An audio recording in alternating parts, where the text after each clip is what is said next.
Hi, my name is Shane. I use they, them pronouns, and this is the second session of our Fearful Symmetries campaign, based on the campaign for Trail of Cthulhu by Steve Dempsey. Um, in our first session, we met a group of four spiritualists who were initiated into the world of magic by the esteemed occultist Lizzie Wyberg. But one of them, Sybil Carrington, disappeared after Jack Taylor broke their protective circle during the ritual. This game was organized through the Open Hearth gaming calendar. The Open Hearth is an online community that plays a lot of role-playing games, especially indie and story games.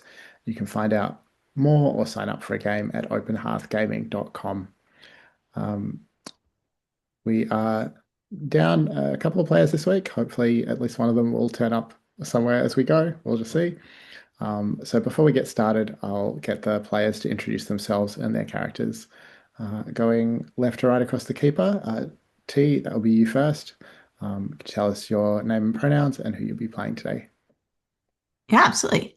I'm T, she, her, and I will be playing George Bennett, also she, her, uh, an academic who's built her career on debunking spiritualists, and has recently discovered that unfortunately some of it is substance and not bunk, and has joined this occult order, perhaps with the ulterior motive of contacting some of her own dead loved ones. Thank you. And Paco. Hey there, I'm playing Jack Taylor, a blues musician who caused the aforementioned Sybil to vanish because, well, the ritual wasn't going right. Something was going wrong with it, and I said, screw it, and stepped outside the protective circle. And next thing you know,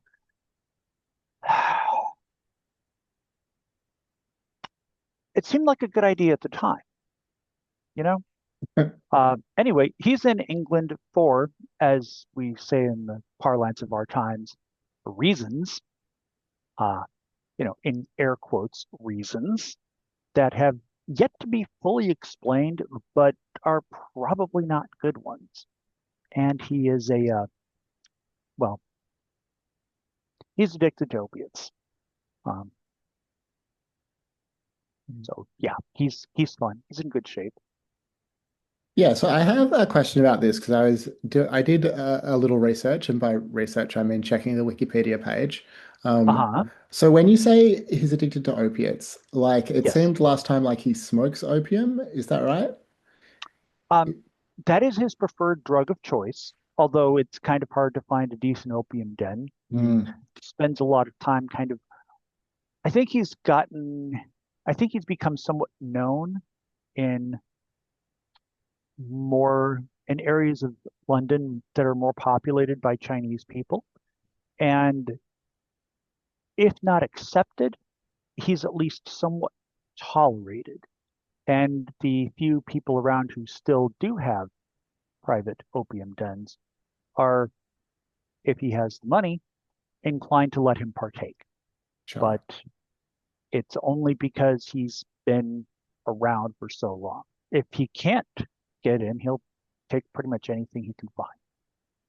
Yeah, I mean I think we're playing in an era when pharmacists will still just hand out opium over the counter, at least if they don't think you're, too much of a degenerate. So there's definitely options for him. Um, all right. So See, it's that before degenerate part that's the problem. mm, um, before we get started, just wanted to mention a couple of things that I added to the play materials. It sounds like you might already be across this, but just to talk about it a little. I added some pages from the game Thinly Veiled by Small Stories, which is just like a few pages. Um, Stephen's joined us. I will pause for a sec. Um, hey, Stephen, how you doing? Hi there. Sorry for getting here so late. It's no problem. We were just doing player and character intros. Do you want to tell us who you are and who you're playing? Yeah, I am playing Owen, he, him, union organizer, amateur poet, uh, unofficial doer of violence. I think those are the three main job titles. Nice.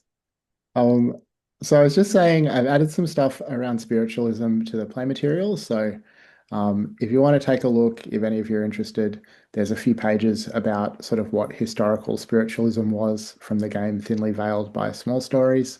Um, I also have added some mechanical bits to the Keeper because you have all acquired spirit guides as part of your initiation. We'll talk a little more about what that looks like in the fiction as we go. But on your column in the Keeper, you'll see that there's a spirit guide section. Your spirit guide has an ability called Glamour and points to spend from it. The spirit guide's glamour will refresh at the start of each adventure, just like all of your abilities do. Um, the what they can spend their glamour on is covered in the Spirit Guides tab. So at the moment, there are what, five things that your Spirit Guides can do, each of them requiring either a spend from their glamour pool or a test of their glamour ability. Um, does that make sense? Were there any questions about how the Spirit Guides sort of work mechanically? Probably, but I'm sure that we'll get to it in play. Yeah, fair. This isn't about the spirit guides, but should we have marked XP for our last session? Yeah, we did forget to do that at the end of last session. Yes. So everyone gets 1 XP per session regardless. Okay. Um, oh, yeah, let's just do this quickly for the last session to the extent you remember it. Um, if you did something in the last session that hit one of your keys, or at least one of your keys, you can mark the first checkbox for that key and then mark 1 XP for it as well. So even if you hit all four of them, you're still only marking one box and marking 1 XP for it. All Okay. right. So we get Um, 2 XP for per session, or 2 XP for that session then? well, assume, yeah, if you hit one or more of your keys, that's right. Um, you can spend XP uh, 1 for 1 to increase general abilities, or it costs 3 XP to increase a investigative ability by 1. And then we reset all of our points pools, correct? That's right. So we're starting a new, I think, mystery, we'll call them, today. So that means that all of your investigative abilities, sorry, all of your abilities, regardless of whether they're investigative or general, refresh to their rating value.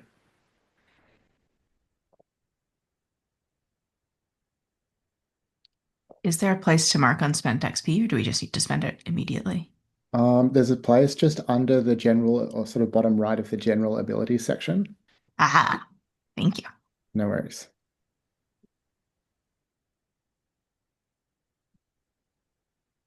Um, thanks for reminding me, Stephen. It was just kind of in a rush at the end of last week and it slipped by. Um, So, as we mentioned last week, there is a second part to your initiation. Lizzie Wyberg, your patron, believes that England is crossed by powerful ley lines and that magicians can attune to the places of power where they cross. And a week after the initiation ceremony that we saw last week, she's going to send you to Gunley Hall in Lincolnshire, which she believes is on or near one of these places of power. You're going to be guests there of Lord Massingberd. He's expecting you, and Miss Wyberg expects you to find and attune to this place of power, whatever or wherever it may be. I think she's probably arranged a car for you to take. The plan is that you will leave on Friday afternoon to arrive at Gunley Hall for dinner. And she's also arranged to meet you a week after that so you can report back on what you find. Um, there is going to be a week between where we left off last week and where we sort of pick up with you leaving for Gunley Hall. I don't intend to play that out in detail, but I just wonder if there's anything that any of you would like to do during that week, either to prepare for Gunley Hall or just going about your daily lives, experimenting with your spirit guides, anything that you might want to do. Bearing in mind that any abilities that you use are not going to refresh until the end of this mission mystery, save for the specific mechanics that let you recover some points. Um, or maybe I'll start with T again. Is there anything that you want George to do in the week leading up to Gunley Hall? So Sybil disappeared after our uh During or after the ritual, yeah. okay. Ritual is the word I was looking for. Wow. This bodes well for how good I'm gonna do at talking today. Um, I think George is trying to desperately understand where she's gone and if she can somehow fix Jack's um, choices. Let's put it that way. Okay. To uh, scuttle question mark the ritual. So I think she's trying to oh God, she hates this. She actually has a would Ouija boards be she certainly has a type of speech spirit board, whether or not it's Hmm. trademarked or not is we'll leave that up in the air. Yeah. Perhaps one that she confiscated from someone she confiscated, stole Yeah. from someone whose work she debunked, and she's been trying to understand where Sybil is and what happened to her. Okay. So I guess like I'll add, I can't remember if we talked about this last week, but Mm. Miss Wyberg has basically said, I told you that this could be a strange and unpredictable process. She follows her own path. There's nothing to worry about. I'm sure she'll return soon. I don't necessarily expect that to be reassuring, but that's what you've been told at least. Um, Mhm. so in terms of what your spirit guide can do, um, you know, that one of the things they can do is find someone. One of the things they can do is check whether someone is dead. Uh, do either of those sound like what you're wanting to do? Yeah. Uh, I think she wants to check if Sybil's dead. Because we talked about one of her pillars that we just established as the world takes. And I think that is her assumption is that Sybil has been, wrenched beyond this mortal plane. And she doesn't know Anthony that we've established, but she knows Sybil socially, it seemed like. So Mhm. maybe she's trying to figure out, what to tell the family. Yeah, fair. And so where will she crack out this Ouija board? Like, is it at home, at the office at school, in the basement of the Radcliffe camera? Like, where's she going to do this? I think she's definitely doing this in her office, and I think she's locked the door. All right. So to check whether someone is dead is just a 4-point glamour test for your spirit guide. So Mm. choose how many points of glamour you want to add to a dice roll, and then go ahead and roll. Uh, And rolling is just well, a d6. yeah, I'll spend so I can spend as uh sorry, I am low brain today, so you can Yeah. spend as many points as you wish, and those will be added to the D6 roll. Yes, And that's right. I'm going to spend four, which means I don't need to roll unless there's So automatic failure or success on. yeah, so if you spend 3 points, that will guarantee a Mhm. success because That's the right. lowest You you can can't roll roll is one. zero. Um, it is worth rolling anyway because if you beat the difficulty by 4 or more, you're going to get some sort of, it's like a critical success or there's some sort of extra benefit. All right. So that is a All right. 9. So you're going to beat the success by 4. You're going to need to spend another point of glamour to communicate using the Ouija board. Of Or, well, sorry, course. actually, you've got the options. If you just want a yes or no answer, that's going to be a 1-point glamour spend just to, move the planchette to the yes or no. If you want to communicate a little more, that's going to be another 4-point glamour test. Well, George's drive is the truth at any price. So I think, of course, it's going to be another 4-point glamour test. And I will spend 2 on this. And that's an 8. Right. Nice. Okay, so you're getting a Good rolls. good amount of information. So you ask the spirit whether Sybil is dead. The answer is no. You have some more questions you can ask. What do you want to ask it? Or do you want us to come back to you so you can think about it? Let's leave George in her office, hunched over the spirit board, Okay. which you're supposed to do with multiple people. She's trying to figure out how to do it with herself. While Mhm. we move on. Yeah, I'm probably quite surprised by how quickly and efficiently it's worked. Um, Puckett, is there anything that Jack wants to do in the week before you head to Gunley Hall?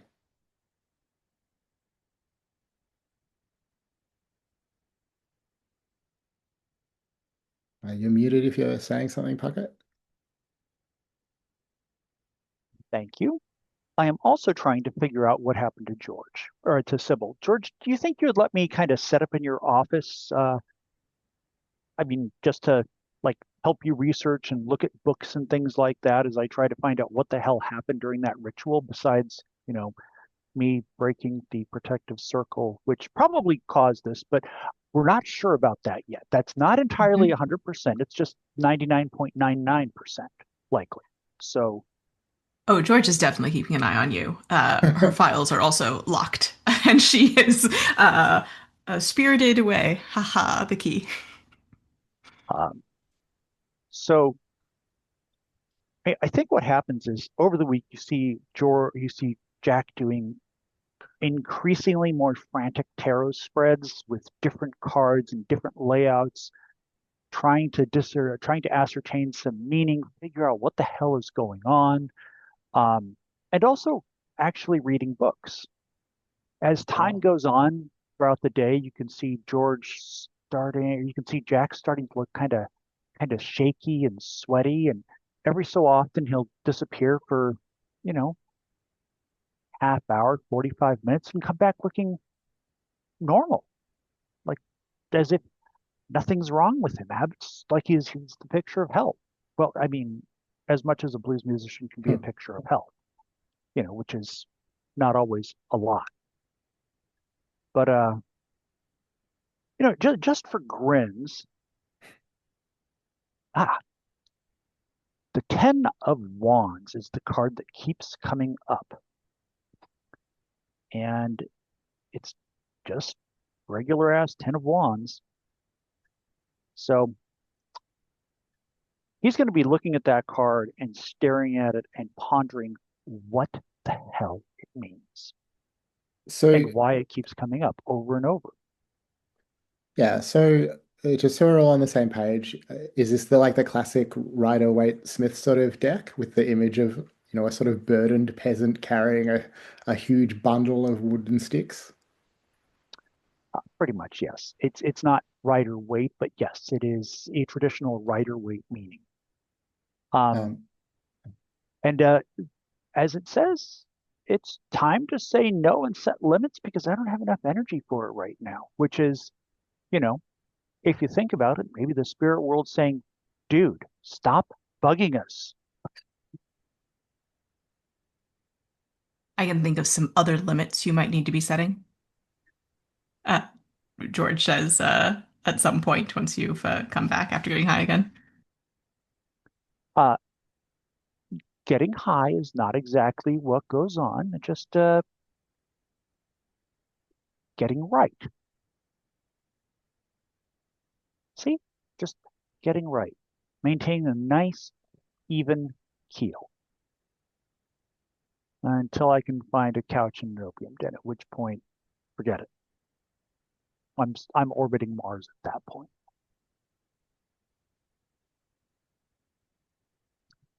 So yeah, um, that's what Jack's been doing. That and playing his guitar and presumably bothering George with it, unless George likes blues.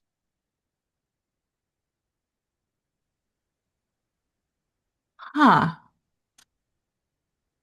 She's tolerating it. Tolerating. Okay, see how it is. She's tolerating you. I think the music she doesn't mind. Okay. Okay. Well, as long as she likes the blues, we can get along. right. Because well, that's a lot of what I do. All right. I think it's And also one of the ways I practice magic. Stephen, anything you want to that Owen wants to do in the time between before you head off to Gunley Hall? Um, I think the it is Lord Gunley, right? That's his title. It's Lord Massingberd. Oh, Gun Lord Massingberd. Okay. I think I'm asking around the Union Hall about this guy if he owns factories. Because this might I'm being invited right there. This is a prime opportunity to get information the Union could blackmail him with if he's a factory owner. Oh, interesting. Do you have an investigative ability that would let you find that out? I'm working class. That's who I'm asking Ah, around. If yeah, like right. anybody works for factories that are owned by him, what are the conditions like?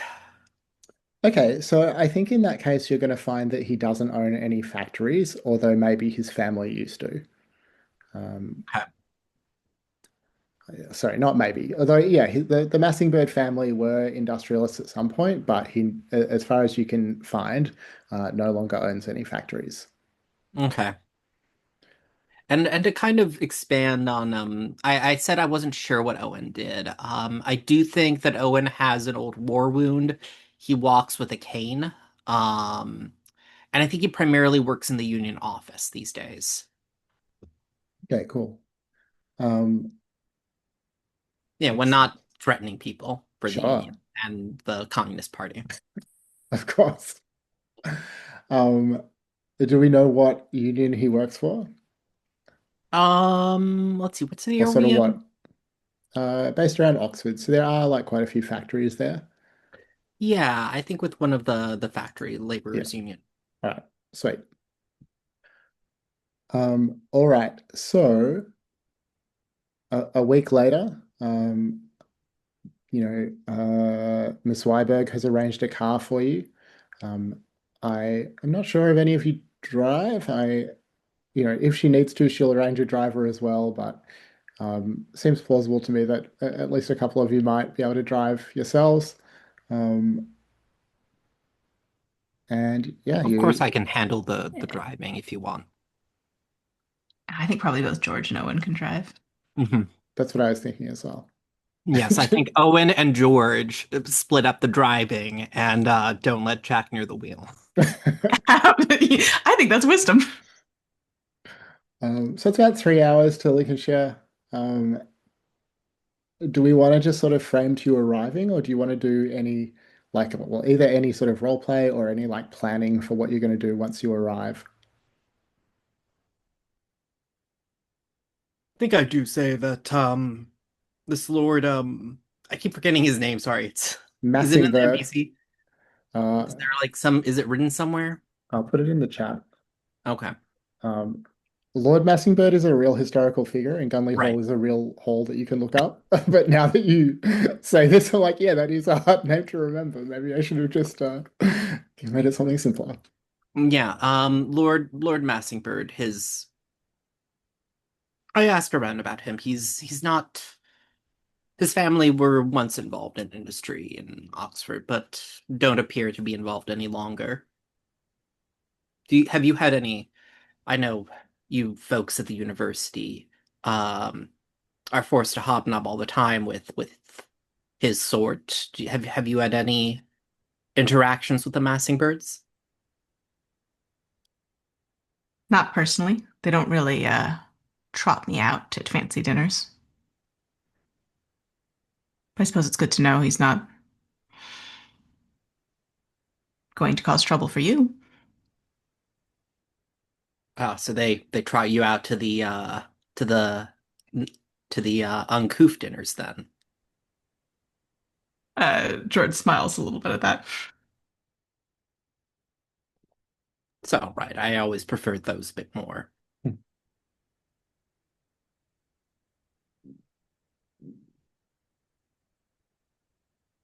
All right. So after a few hours, you arrive at Gunley Hall. It is a large, stately country home with a very long driveway. There's a medium-sized forest that sort of extends from the grounds. A big fountain in front. just the most overt sort of symbol of class power and class rule that Owen could imagine. Um, and you are greeted there by a butler named Carlyle. He is, quite imposing in his own way. Yeah, probably gives Owen a bit of a look of like, sort of respect and recognition. He doesn't often meet someone more imposing than himself. And he'll sort of say, "Welcome. Um, his lordship has given instructions for me to take you to your rooms to assist you in any way that I can. And his lordship and Mrs. Massingberd will join you for dinner as soon as you're comfortable."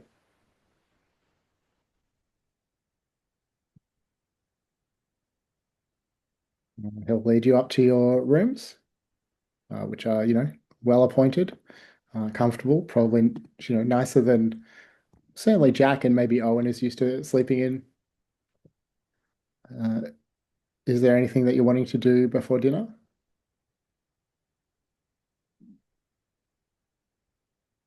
I guess, You know, can any of us sense the ley lines? Does it feel different? Great question. I don't think that you feel anything in particular. Um, I guess, yeah, sorry, maybe this is something that we didn't talk about. I mean, what you understand from Ms. Wyberg about what you're looking for is that the the node where the ley lines cross is likely to be marked in some way. So, standing stone, obelisk, anything really. The hall itself might mark a spot, or it might be somewhere else. It's certainly a location in space. Some nodes may also be locations in time, so only appearing, in particular circumstances. And you would expect there to be strange occurrences around the node. So those are the sorts of things that you'd be looking for. But there's no special feeling. I think that you can, hang on, I've got to check my rules tab. You can use the magic ability or your will test to engage your mystical vision. That might help you to identify a node as well. I mean, I was just going to go look for an office to break into, but you can do that.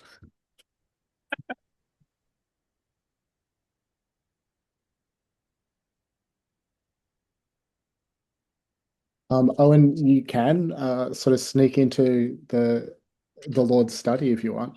Yeah, that was my plan. All right. Um, Jack, do you have any plans while this is all going on? um, places like this always have a library, or so I believe, because I'm American and this is what I've heard. Like every large house like this, every estate like this in England has to have a library. Like usually a big one, usually with a bunch of books in it, uh, many of which are parts of a longer series, none of which appear to have been read. At least that's what I understand. So I'm going to look in the library and see if I can find anything interesting. All right. Well, let's start with. Oh, sorry, George, we didn't come back to you for your spirit guide. I'm so sorry. Thank you. Um, let's have a quick flashback then. What else did you ask your spirit guide? Yeah. I know asking where someone is a, a separate thing. Perhaps whether she's safe. Oh, no, no, you know what? It is whether she can trust Lizzie Wyberg. Hmm. So, I mean, the spirit guides are only going to be able to answer as far as they know. They don't Mhm. have perfect knowledge or anything like that. No, Um, reasonable. the so I think that it's just going to sort of oscillate, like the planchette is going to move back and forward between the yes and the no. as if to Hmm. indicate uncertainty. Um, I, I feel like I should give you more for your critical successes. Is there another question that you'd like to ask? No, I think uh that's reasonable. I think George is probably gonna meditate on that. All right. So, Owen, you've got entry, so you successfully sneak into the study. What are you looking for in there? Um, I'm sure if Massingberd has been contacted about this, he's probably done some of his own research. So I'm wondering if there's anything around his office that might indicate like research he's done, things like that. Like around the occult or the ley lines? Is that the sort Yeah. of, yeah. Um, yeah, interesting. So And I I think, do have entry yeah, as yeah, a yeah. yeah. So you definitely get in, and yeah, you'll find that, you know, Jack was talking about the house's library, but there's a handful of occult volumes that Lord Massingberd has on his own desk. Um, the volumes on his desk, they're not, what would I say? Like you know enough about magic to know that the volumes on his desk are kind of almost like pop magic, like the kind of 1930s equivalent of New Age grift material. They're not serious or credible, but so he's been doing research of some kind, but you don't think it's likely to have led to anything of substance.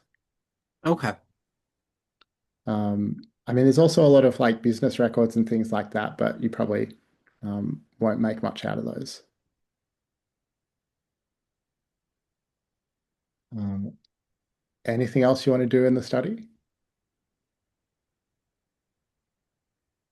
I mean, I probably won't be able to make out much of them, but I know someone with bureaucracy that could look at them for me.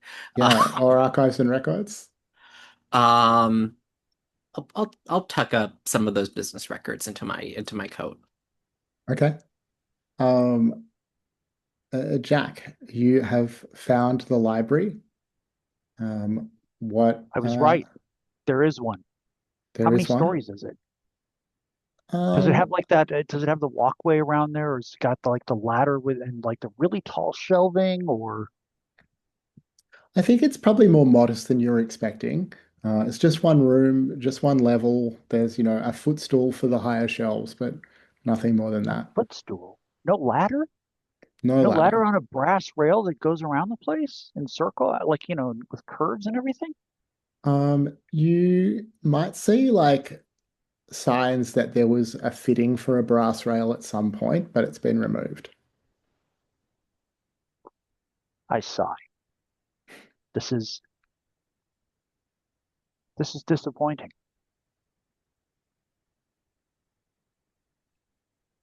Yeah, Uh, that's incredibly disappointing.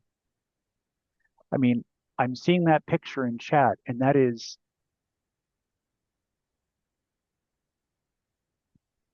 hell, that isn't a library. That's barely a book collection. Anyway, do I find anything interesting here? what investigative ability are you using? Good question. Which investigative ability am I using? Um,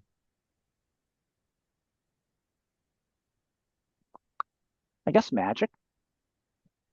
Yeah, so I mean, magic is just going to get you the same thing that Owen's worked out, which is that Massingberd has, more books about magic than you would expect for a member of his class, but like nothing very serious or meaningful. He obviously is not a practitioner in his own right. Um, it suggests, a curious amateur.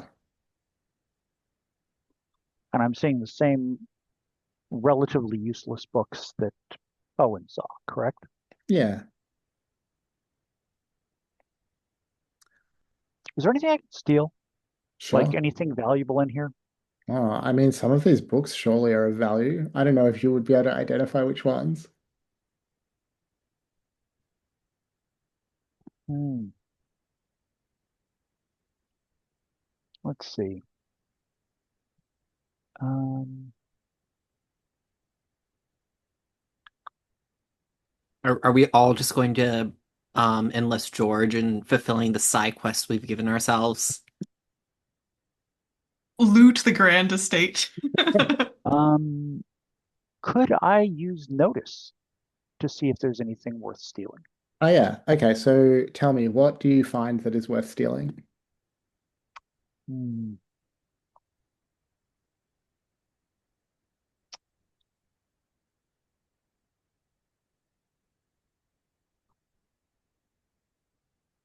Maybe it's, some silver candlestick holders or something like that.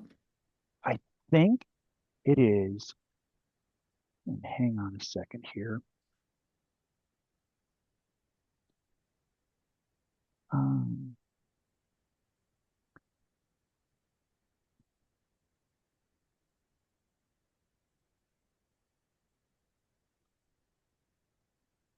yeah.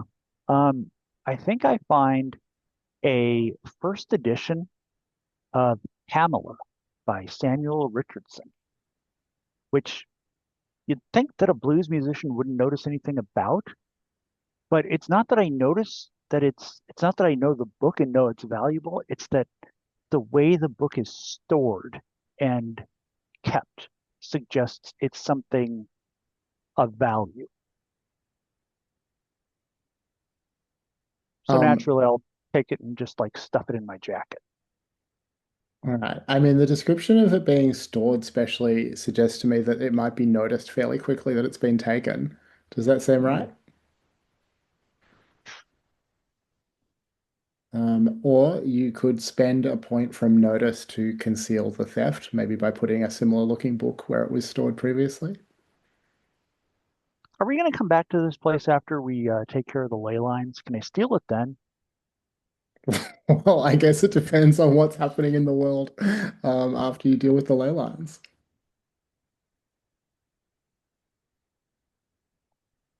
Mutter.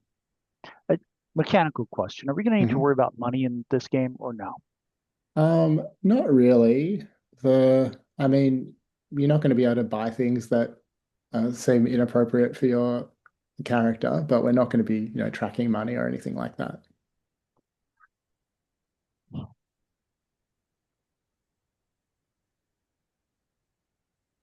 You know, I can't However, you imagine do that. have indebted, so You know what? That is true. Um, yeah, I will spend a point of notice. All right. Cool. Um, so George, did you decide to do some more magical digging about the hall or the ley lines, or is there something else that you'd like to do before dinner? Uh, we're looking for sort of a location or, something strange has been happening. So I think she will, um, I mean, she's a guest, but she's also not like really fancy. So I think she'll go to the kitchens and see if she can ask some of the servants if Yeah. they know of anything mystical. All right. So I think you'll find the housekeeper, Miss Chambers, is doing the cooking for tonight, and she, just like the butler, has instructions to, assist you however she can. So she'll be happy to talk. Um, are you just coming straight out with, is anything strange going on around here, or how are you approaching this? Um, yeah, I think well, I mean, it's been a long drive and she's been gritting her teeth, uh, metaphorically and literally for quite a while. So I think she's gonna ask for, just something, uh, to drink, and maybe some headache Mhm. powder. Uh, and then, yeah, she's just gonna come out with it. And, has anything, odd happened around here lately? Or do you hear anything, maybe some of the girls? Um, well, I mean, people say the hall is haunted. Is that the sort of thing that you mean? Sure. Uh, have you heard where the ghost or ghosts tend to hang out? What they do? Well, they say well, sorry, is there an ability that you want to bring to bear here? Like, she'll tell you some things regardless, but it Hmm. might sort of frame what it looks like in the fiction. Yeah, it's a great question. Uh, hmm.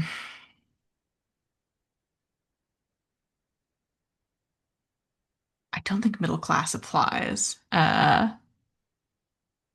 So I think that we can work middle class here, but it's going to mean specifically that she's going to relate to you, as a middle class person. So you don't seem like Mm, an equal, but you also don't seem like the class that, she's dedicated her life to service of. So mhm. there's going to be some limits on, how forthcoming she is. Yeah. So she'll tell you the story. So the house was originally built around 1700 for the original Sir William Massingberd.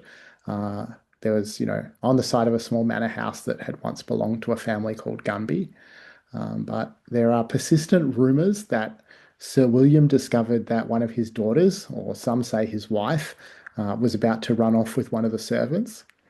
And on the night the lovers intended to flee, Sir William hid in waiting and shot the servant dead, and then dragged the body through the grounds and threw it in the pond.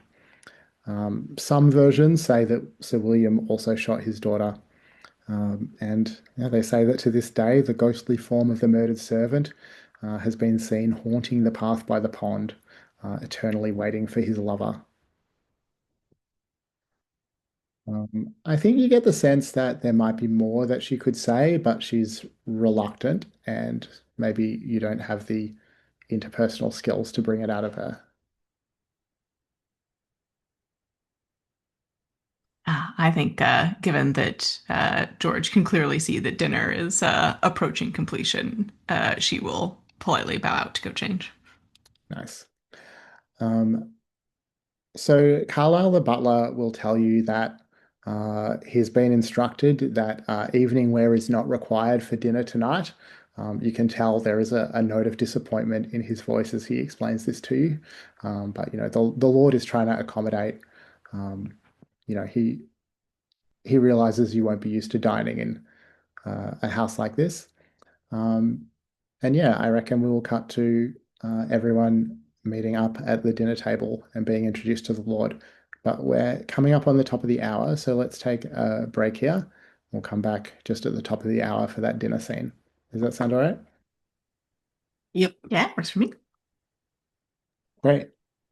So uh, the three of you arrive at the dining room. Um, Probably the smaller of the two dining rooms in the hall. Um, but still a large table that's laid out with an impressive spread. Um, Lord Massingberd greets you warmly.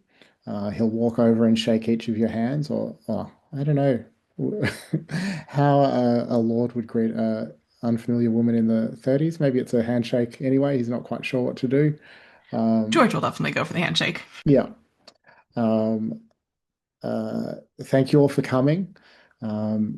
Please sit down. Um, he is joined by his wife, Audrey. They're both dressed, like not in full evening wear, but certainly in nice, a nice suit and a nice dress. Um, the Lord walks with a distinct limp, um, and yeah, invites you all to sit down, says he's very glad that you could all come. Um, I've long had a fascination with the supernatural, the strange things in the world. I was hoping to meet Miss Wyberg herself, but she assures me that you're all very capable and that I'm in good hands with you. So please let me know what it is that I can do to help you.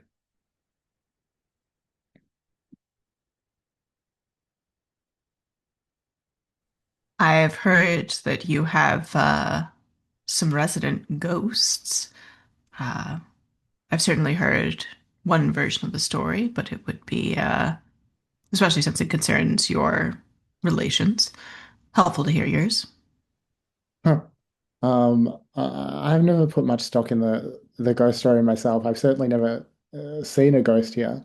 Um, he recounts essentially the same story that you've heard already. Audrey will add that some of the servants say that they've seen the ghost. Um, she doesn't know if she believes them.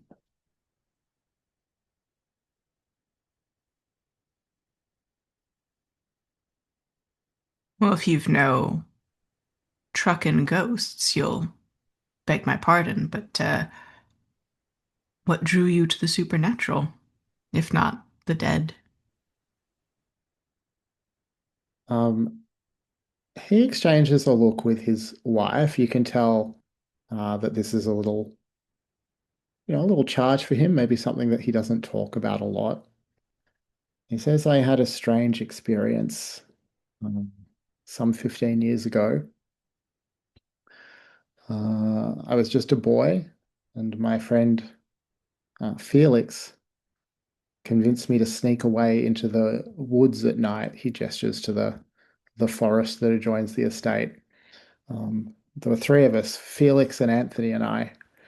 Uh, Felix insisted that we were going to find some great treasure. He was a little vague about what it was. It was a little out of character for me to sneak out at night, but he talked me into it. It was very, very dark, moonless, really. We got lost as the sun went down. Anthony, I don't know, stranger and stranger things seemed to happen. Anthony, we lost him, but then when we found him, he seemed to be speaking to someone in the woods, but refused to say who or what they'd said. We got lost and disoriented. Um, After a certain point, I really don't know what happened. Something affected my memory in some way. I remember a stone building or a dolmen of some kind. Uh, the stars seemed unusually close. That's really all I remember until I was found uh, the next day, horribly injured. I almost died. Anthony did die, and Felix was never seen again. Uh, I I don't really know what happened, but I always believed that something supernatural had occurred. His breathing is elevated. He obviously is, quite emotional as he tells his story. Does that answer your question? I'd say that would be enough to shape anyone's interests. She glances at uh, Jack and Owen, maybe especially Owen. How is Owen reacting to being feted by the gentry? Well, I am courteous. I am polite. I think once you are through with your questioning, I do say, so tell me, Lord Massingberd, how many do you employ here? The staff is, well, we've brought on some extra servants just for the weekend while the three of you are here. Normally, we run quite a small staff. I rely on Carlisle, the housekeeper, and a groundsman. We are quite reduced from the glory days of the family.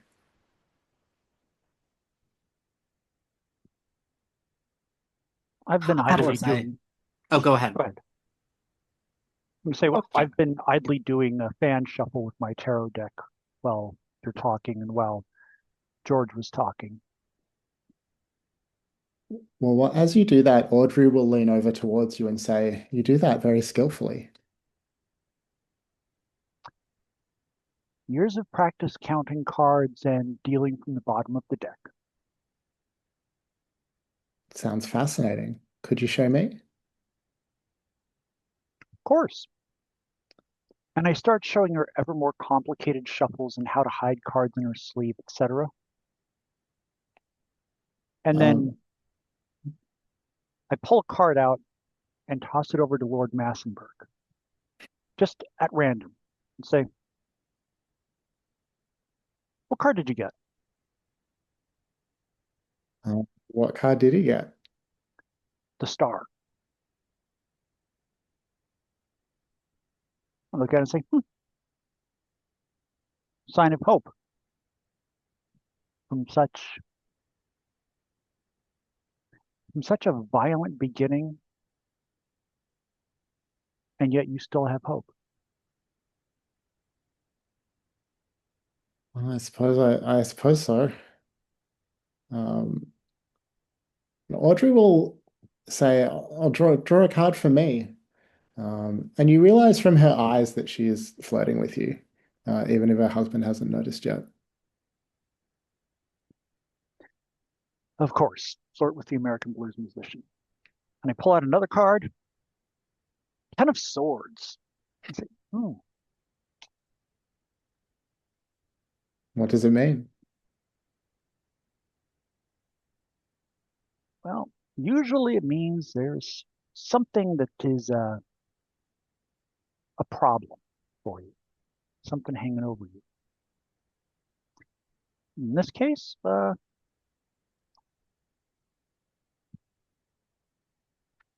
I'll lean in and whisper into her ear, it's a warning. You need to accept that. You need to accept that a situation or a relationship has ended. It's ruined somehow, and you can only save yourself. Get out from under the swords. And I'll smile.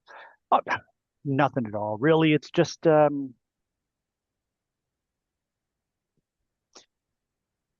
fanciful way of saying you're probably going to have a bad day tomorrow. Well, I hope you'll be around to comfort me. And at that, I'll pull out my guitar and I'll start kind of idly strumming it, picking out a few notes here and there in a blues progression. Well, Lord Massingberd will sort of awkwardly chuckle and say, "Oh, we don't often have a musical accompaniment to know. That's very kind of you." But this isn't. Sorry, uh, I'm not accustomed to eating in situations like this. Is playing an instrument rude in this in such a moment? Um, Yes, George says. yeah, Lord Massingberd sort of stutters as if he doesn't want to tell you you're being rude, and George just like cuts through it. Um, Well, another time then. Maybe after dinner. George, is after dinner okay? It's more traditional. Okay, okay. Thanks for that. And I'll turn around and put my guitar back in its case.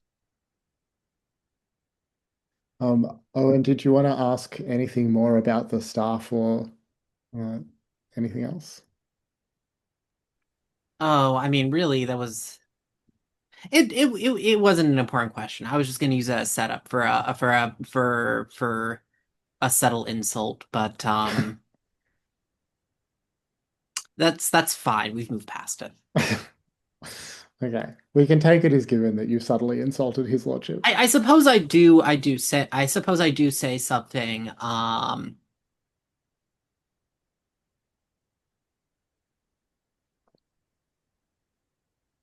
Well, I suppose that because I don't know. I'm curious to know his reaction to this. Even I suppose if we are successful in finding this ley line, then you'll be able to hire more staff again, and you will be able to go back to being unable to take care of yourself.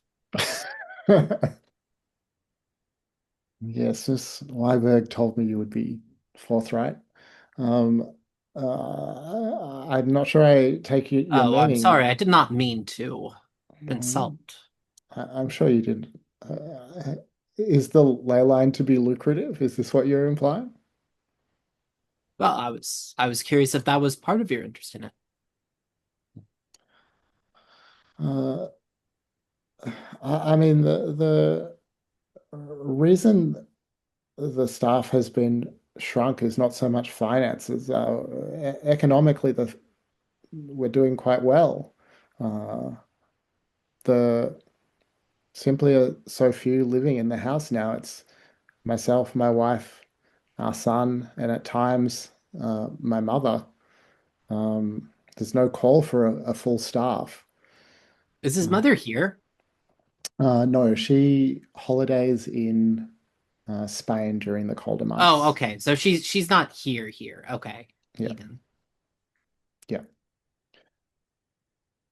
Um, you know, the war took both my brothers. The My father died young. We just have no use for a full staff.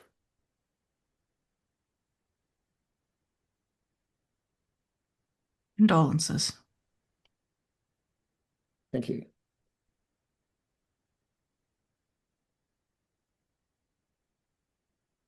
And you can It tell that there is like some real sadness about the loss of his family, but also he is sort of instrumentalizing it about against Owen to like rebuff the insult by, bringing up his trauma or giving it some substance.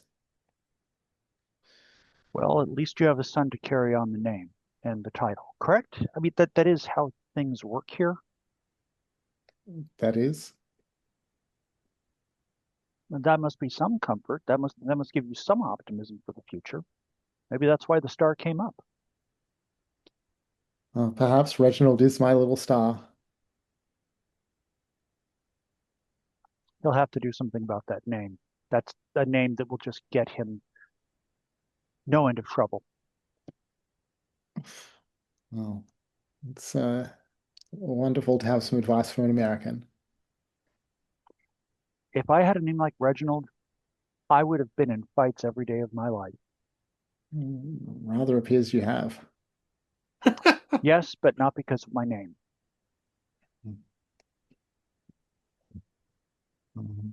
Take it under advisement. Thank you.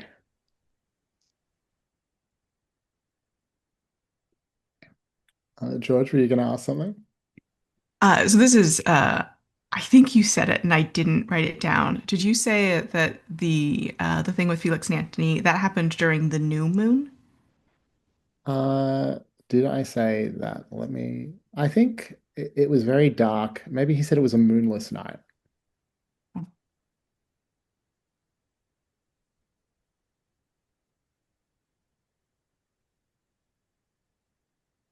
And what is the current phase of the moon?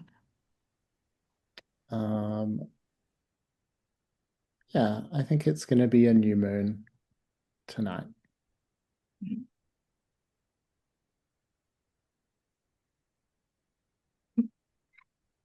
So I think George will, push away her plate and say, "Well, this has been a bracing evening.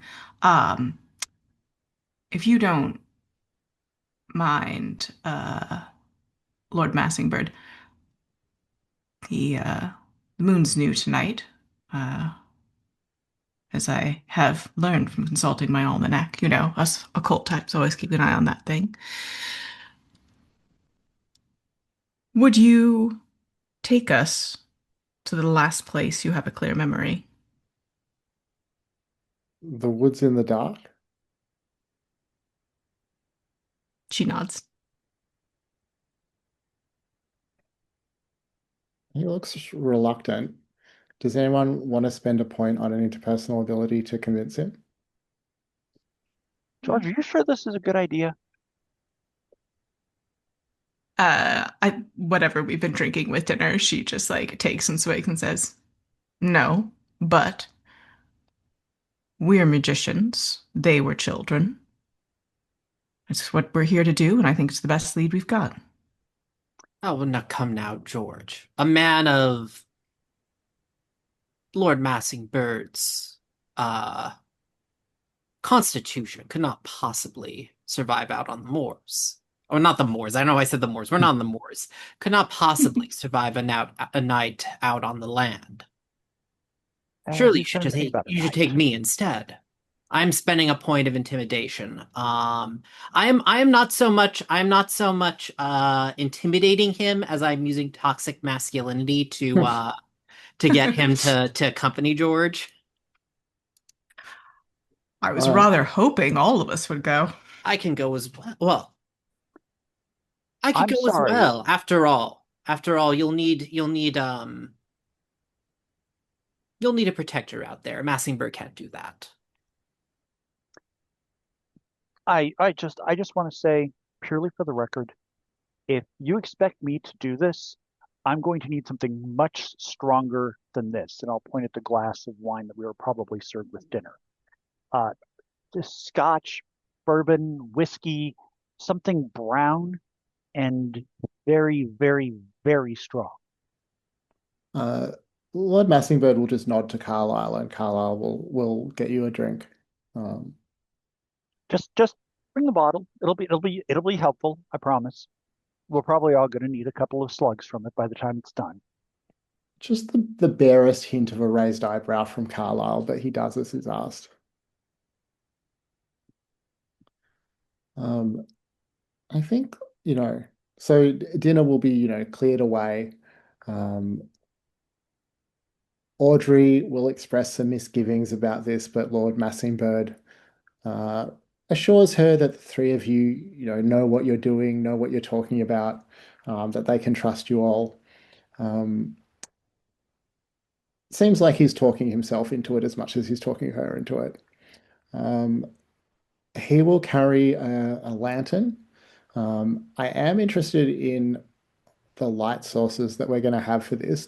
Are anyone else going to be carrying a lantern, or is there anything else that you want to specifically establish that you're taking with you?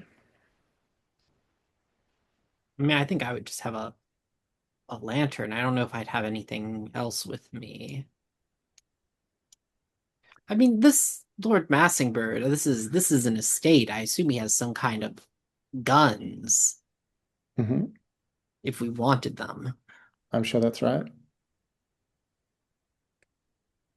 Do you want a I gun? would, yeah, I would take a hunting rifle. Hmm.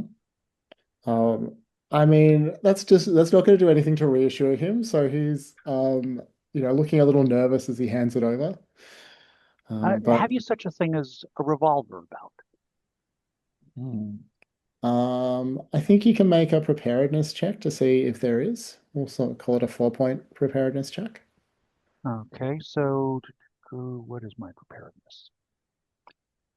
Um, I have no preparedness. So you can still I am make a unprepared at everything. you can still make a roll on a 4 or better. There's a revolver. All right, and then we're using which dice, correct? Yeah, there's a link on the safety and resources tab. Okay, and And so I this is 2d6 or Just 1d6? 1d6.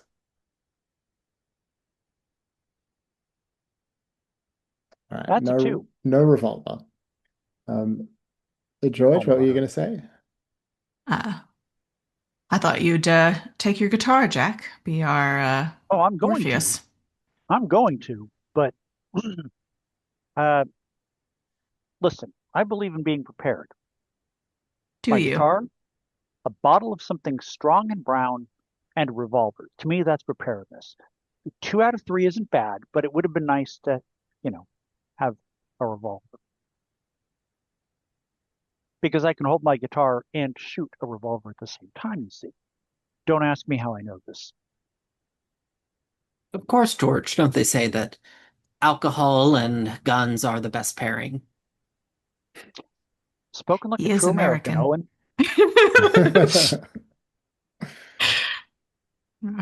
And I think George, being someone who is familiar with the outdoors, will take like a small pack with some water, some matches, maybe I think she's feeling Greek mythology a little bit. She's got a ball of string in Hmm. case they have to, um, what's her name? Antitheseus it. Ariadne. Uh, yeah, thank you. Uh, Snacks. A compass. Yeah, she's got her Girl Guides Sure. equipment. Nice. All right. So, sorry, one sec.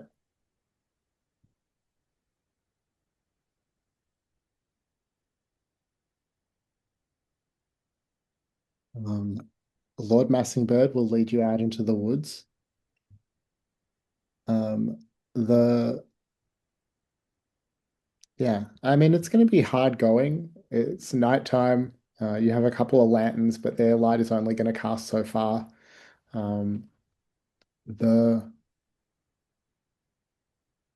path is, crooked and uneven. The, meant for horses more than for foot traffic, at least these parts of it. I'm playing my guitar as we go along, just picking out some notes in a standard blues progression. Nothing really fancy until I get to a part where I feel like a solo might be needed. Nice.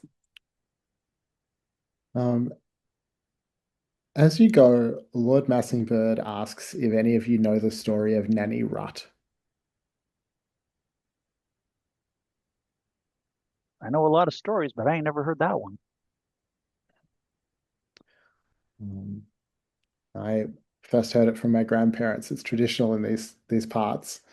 They say that long ago, a young girl arranged to meet with a lover in the Math Wood, and she set off into the wood in the early evening. But on her way, she met an old woman wrapped in a shawl that cast a deep shadow on her face in the evening light. Nanny Rut. They spoke, and the old woman tried to warn her about the dangers of the wood at night, as well as the dangers of eloping without her parents' permission. Um, he's You get the impression that he started telling the story because the silence was making him nervous, but now that he's talking about the dangers of the wood at night, it's just making him more nervous as well.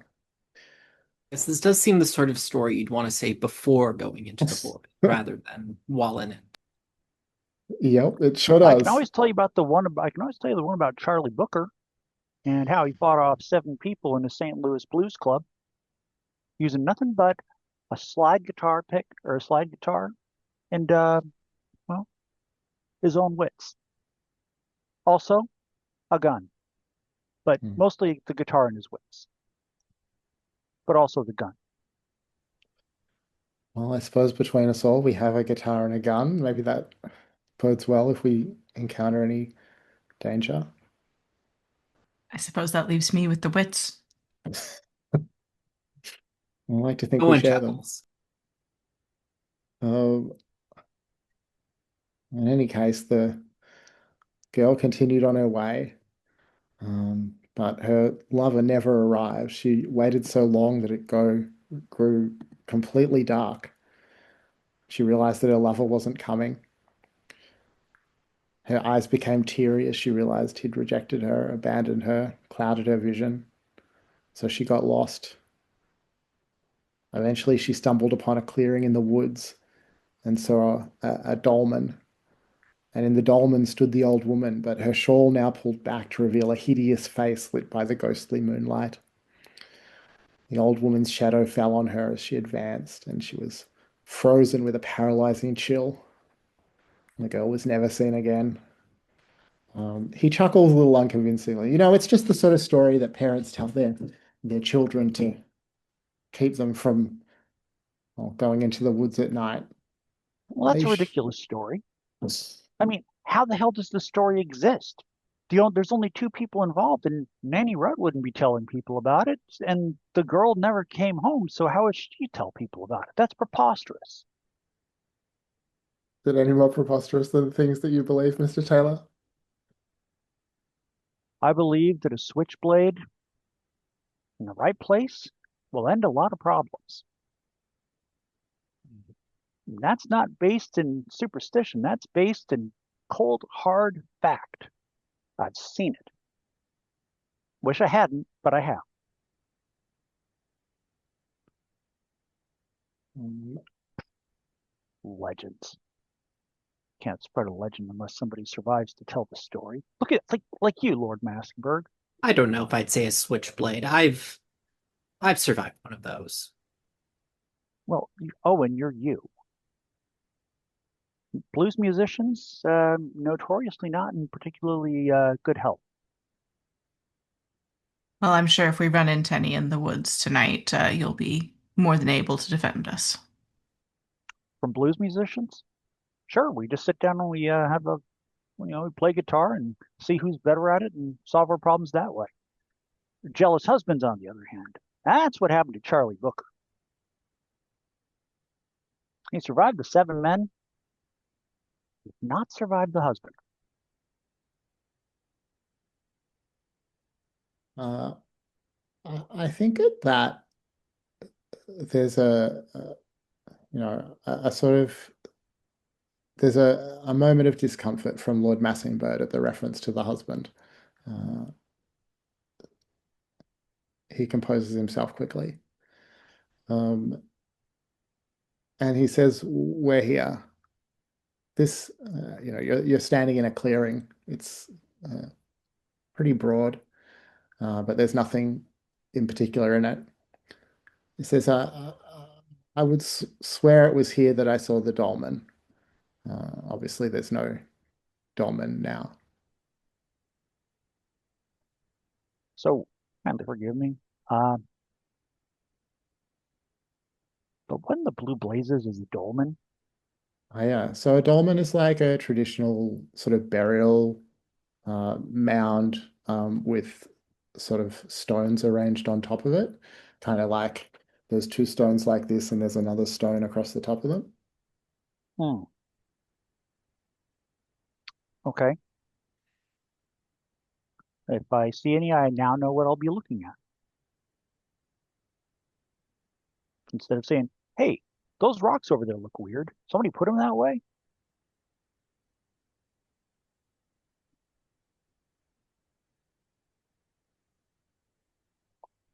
Just to be clear, there's no like dolmen looking things or dolmen adjacent things in this clearing, are there? I say There's you mean the nothing. ones laying on the ground. The No, rocks tend to show up quite a lot in nature, I've heard. I mean, not like this. Like a dolmen is a distinctly human-made Yes, I know, thing. I know. So I was just assuming that Jack was just pointing at, there's a rock on the right, ground. right. Um, no, there's Look at definitely no Owen and action. say, what, you mean like your head? Gentlemen, well, we've come to the Oh, he was just finally place that showing seems some most likely. weakness, Miss Bennett. George will do. We've come to the place. I see no moon. I mean, there's a little bit of a moon. I see a little bit of a moon. She turns slightly. It's like, ah, dang it, it was behind a tree. Hmm. Uh, Perhaps it's time we consult with our guides. I will pull out my tarot deck and flip over a card and hold it up to the lantern, saying, guides, huh? Damn, we're getting a lot of swords today. I don't like that. Swords are, well, they represent reason because they can cut through things, but at the same time, god damn it, they can poke you real hard. And I don't like that part.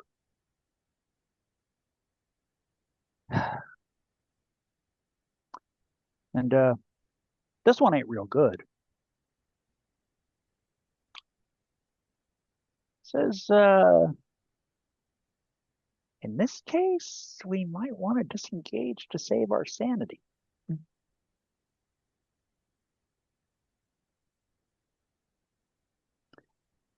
Now, I'm not saying that the cards are always right, mind you. I'm not saying we should always do what they say, but I would take this as one hell of a warning.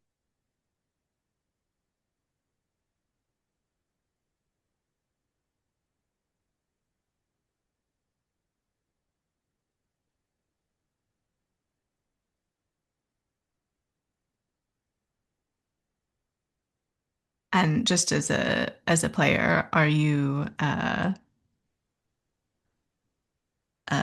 consulting your spirit guide mechanically? Actually, I'm pulling cards from a tarot deck. Yeah, yes, I got that. No, I'm I mean asking like whether or not in you're. real life as well. Yes. So Interesting. Um, Yeah, but mechanic, do you want to also activate calling on your guide here as part oh, of that? why the hell not? See what my spirit guide has to say about all this stuff.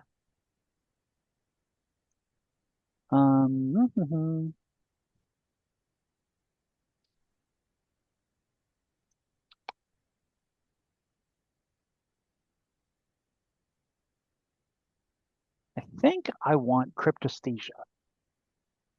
Yes, I was gonna suggest possibly. And just because I'm going to go ahead and I'm going to do the 4-point glamour test for sustained communication. mhm. All right, so go ahead and choose how many 1d6 glamour plus 4. points. Well, so the 4-point test means that the target is 4, so you can choose how many points you're spending from glamour and add those to a Okay. d6 roll. Let me see here. How many points do I have in glamour? It's 9, correct?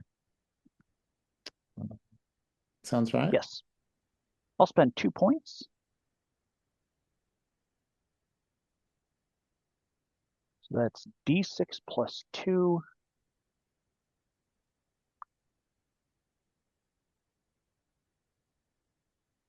Seven. All right.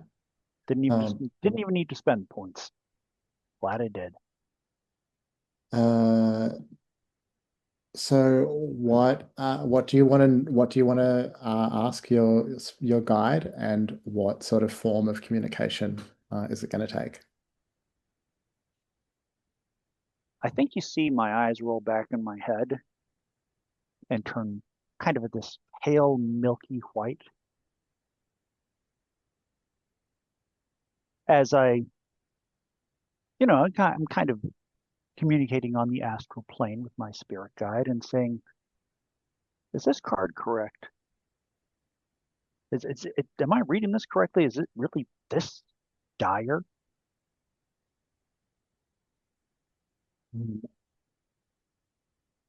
So I think so it sounds like maybe this is subjective clairvoyance. So you're going to get some mental impressions sent by the spirit. Um, and again, the spirits can only, like the spirits don't have perfect knowledge. They can only answer based on what it is they do know. Um, but I think that you get, what will you see? Um, Hang on, I'm just going to check our lines and veils.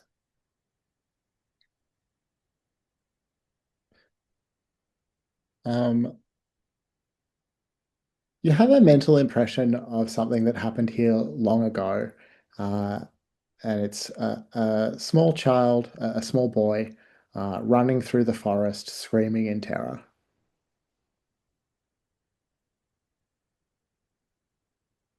What does the boy look like? Like a young Lord Massingberd. Any identifying features that I can pull out?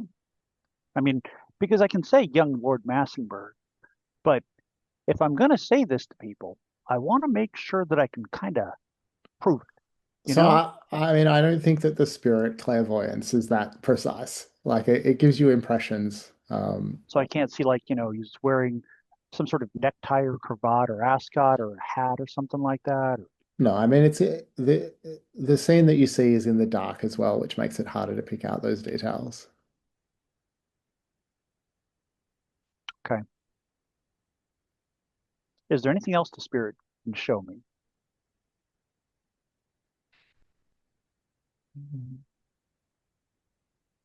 I wonder if you can see the dolmen in the vision.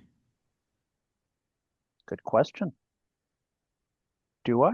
What does it look like if I can't? Uh, in the vision, yeah, so you'll see the clouds cover the moon in the vision, and the outline of, yeah, this rock formation in the clearing. Um, and you notice that the dolmen, it seems to be illuminated from inside somehow.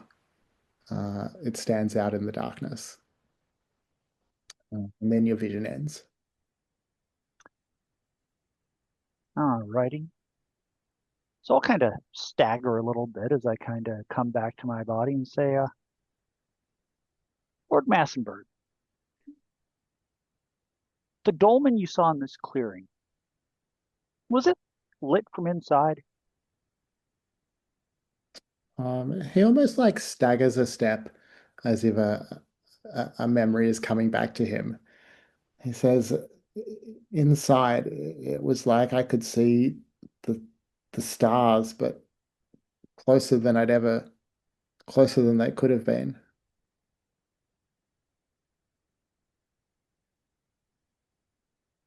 We should get back to the house, I think. Have you seen all you need to see? I thought we were going deeper into the forest. Thought that was... All right, we are recording again after I ran out of disk space. Sorry, I lost my train of thought. I Parker, had had you said, just said something? yeah, head back. I thought we were going deeper in. I thought that was the whole point of being out here. Lord Massingberd looks sort of nervously back and forth between Owen and George. I mean, I'm scrolling to find the name of the lady that we were working for. Uh, Lizzie said there are likely to be stones at the nexus, and there certainly were at some point, or will be at some point. I think this is the spot, but I don't think the time's right. I could be off though. I don't know. What do you think, Owen? So I'm just torn because Owen is definitely up for it, but at the same time, he also has no like you are the one that knows outdoor stuff. I have no outdoor skills. I mean,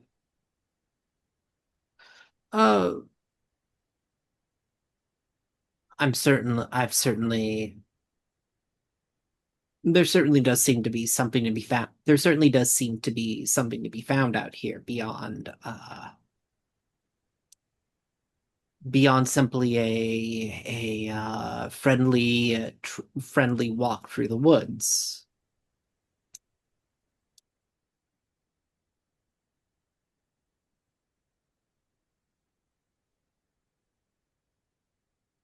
I suppose if both of you want to continue on. What we brought the Hmm. booze for, isn't it? Liquid courage is as good as the real thing. Yes, especially with wits and guns, as you mentioned. Did we actually let Wits, Jack have a gun? Because he didn't find the pistol, so Jack doesn't have a gun, I but you do. I do not yeah. have a gun. I have a bottle of whiskey and I have my guitar and my cards. And I will Well, not let a bottle of you can whiskey do the sink drinking for both of us, Jack. for both of you. I mean, don't get me wrong, it's not that I don't appreciate the gesture, but certainly y'all need some fortification. Here, take a drink. I'll be offended if you don't. It'll be an insult. Consider yourself insulted. George will push your hand away. George, why must you hurt me so? She looks at you flatly. I think this may be all I have the stomach for tonight. If you two want to continue on, go ahead. Uh, Lord Massingley, will you escort me back to the hall? Certainly. And he'll, before he goes, he'll say to Owen and Jack, I mean, do be careful. The woods at night, I mean, it is They're dangerous. dangerous places, and good, yeah. Oh, and are we staying out here or are we going back with these two? Yeah, I huff and say, well, if Miss George is going inside, I suppose there's not much reason for me to stay out here. I was never much of a country lad.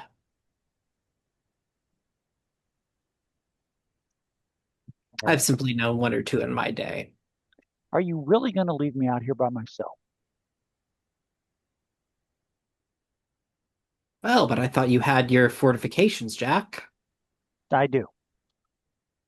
Give me a lantern as well. I'll sit out here and I'll play some guitar I'll play some guitar at the clearing, see if anything happens.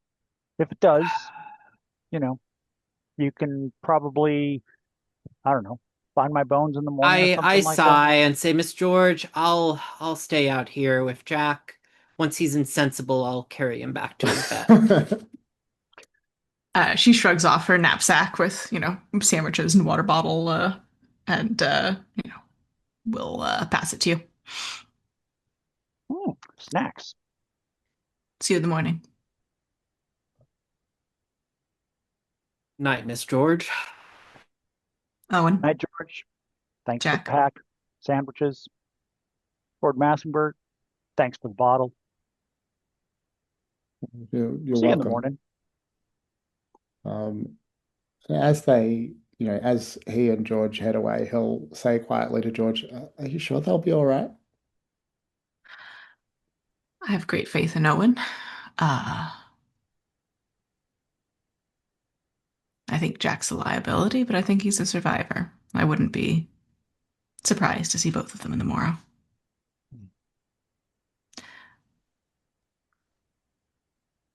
You, you keep strange company, but I'll take your word for it. Mm. You can already hear some blues coming from the clearing. When you get back to the house, you'll find Audrey is um, waiting up, and Lord Massingberd is flattered by that, but I think you can tell that she was hoping to see Jack rather than her husband. The the night will pass uneventfully for Owen and Jack, presumably until Jack does pass out from drinking and Owen brings him back. Unless there's something else that you want to do while you're in the woods. I would like to point out that Jack is a hardened blues musician. Bottle of scotch will get him drunk. It ain't going to knock him out.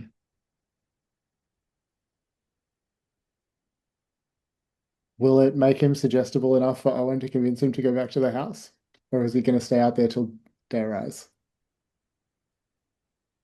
Why on earth would anybody waste a perfectly good night out in the woods? I mean, I'm sure something out here must be appreciating my playing. We can go back in the morning. It'll be easier to see our way back then. That's true. I mean, Lord Massenburg did say, hey, it's dangerous out here.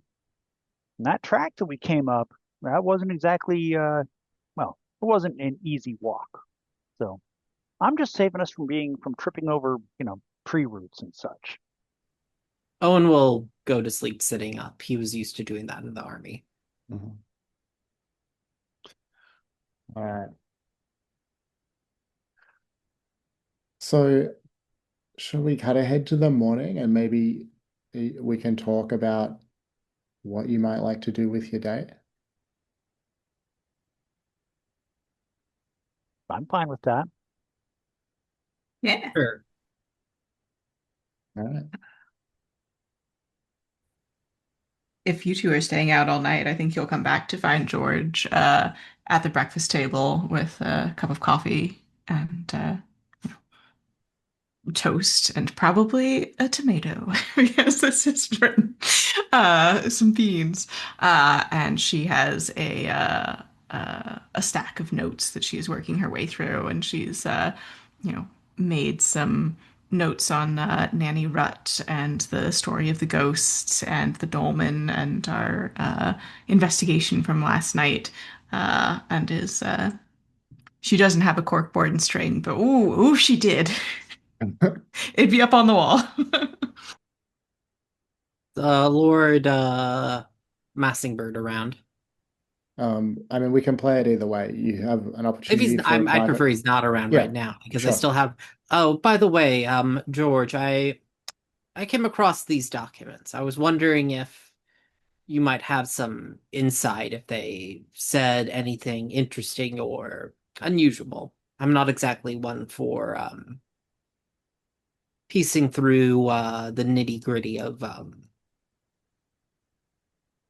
business ledgers. These are accounts. Are you sure they're relevant?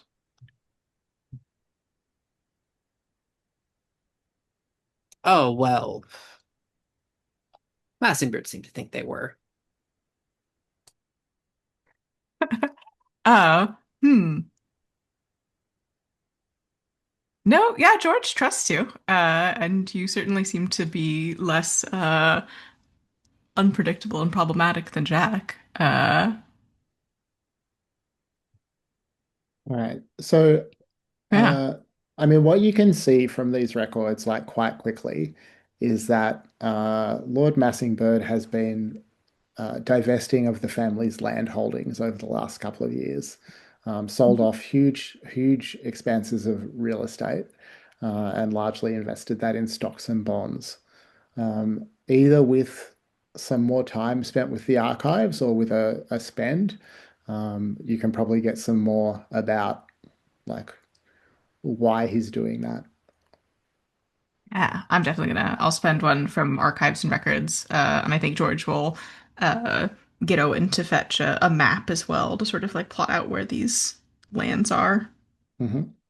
Um, so the land holdings were mostly local to here. Mm. A chunk of the forest that you were in last night has been donated to the National Park Service, but most of the lands has just been sold to farmers or other land interests. Um, but they're like, I mean, it's a pretty sad story that you're going to find like looking more deeply into these records, which is that the successive deaths of the father and then two eldest sons has hit the family with three waves of death duties, and they were just Mm. like really in a bad place financially, and that the current Lord Massingberd has had to make some, what to him at least, probably not to Owen, are hard decisions to sell off the family's holdings in order to, have enough income to maintain their lifestyle uh, on a slightly more restricted basis. And I think at some point, probably uh, later uh, that day, uh, George will pull Owen aside somewhere private and say, "I think your points last night were better than you know." And will relay this information. Although I don't see how this gets us any closer to finding this ley line convergence.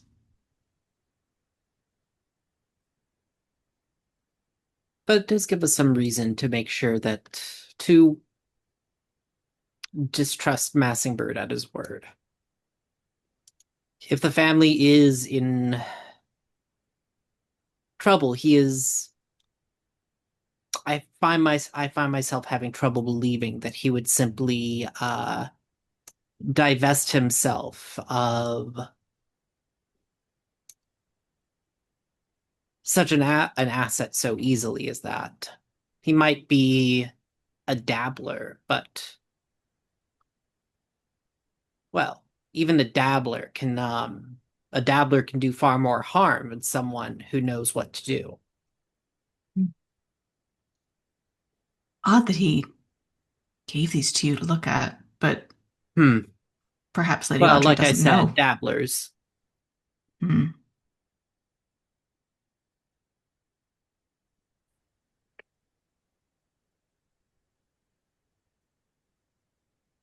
indeed.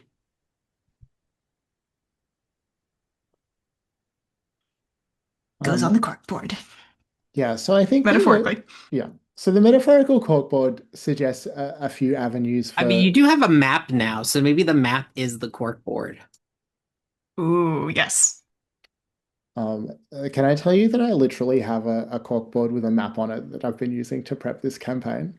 I can't I show love that you. so much. I needed to know where the ley line convergences were, so I prefer old school approaches.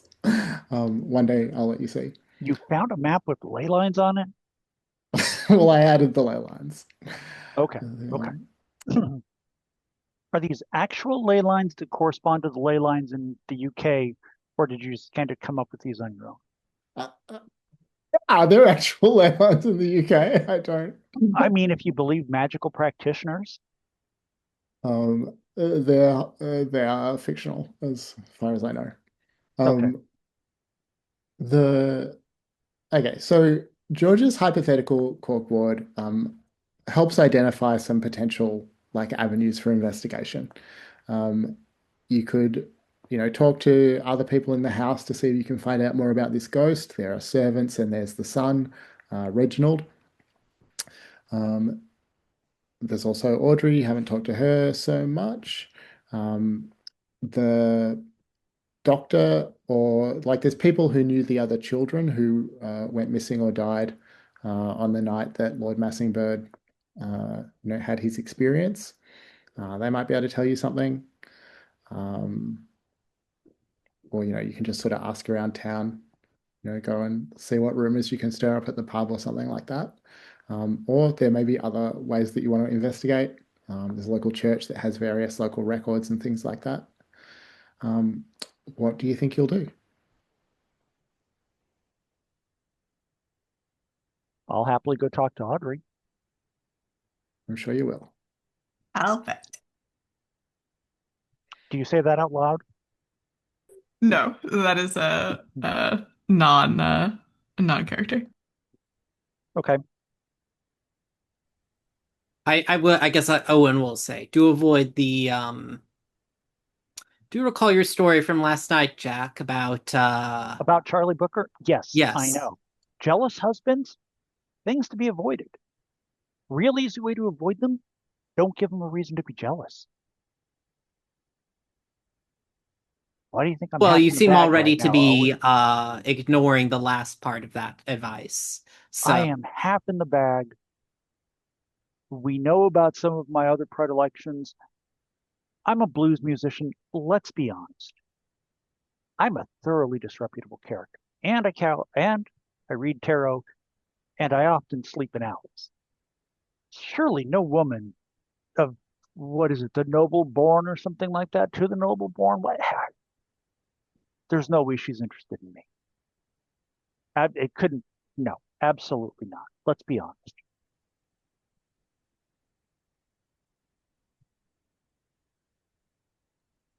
All right. So Jack's gonna go talk to Audrey.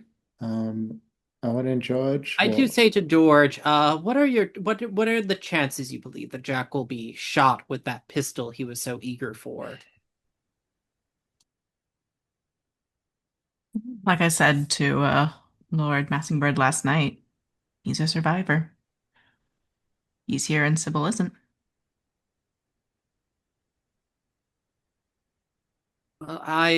You spoke with the staff already, but I'll see if I can scare any more up there. I have my I have ways of getting communication that may be closed to you, Miss George. I have complete faith that you do. I think the church records might be a good place to check for me next. All right. That sounds good. And we're coming up on the top of the hour, so maybe we'll take 5 minutes again here, and then we'll come back. All right, we're back. So I think we're still waiting for Bucket, but when he gets back, have we established what Jack was doing Back. during the war? Ah, welcome. Uh, I'm curious what Jack was doing during the war, if he's old enough to have been of age. Okay, so we are somewhere around 1932, you said, Shane? Hmm.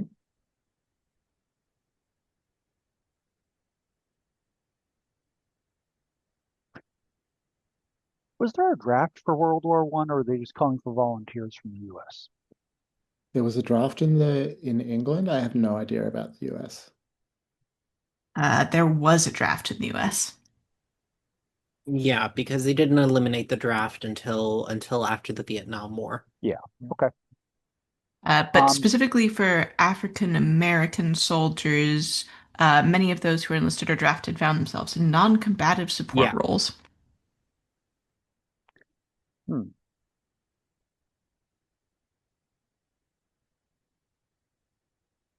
I think maybe that's how all this mess started for me.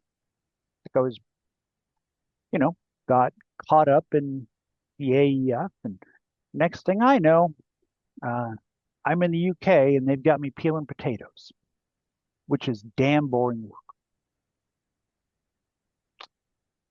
Yeah, just black enough to get the shit jobs, but white enough for all the people I'm working with to look at me sideways and wonder how I screwed up this badly.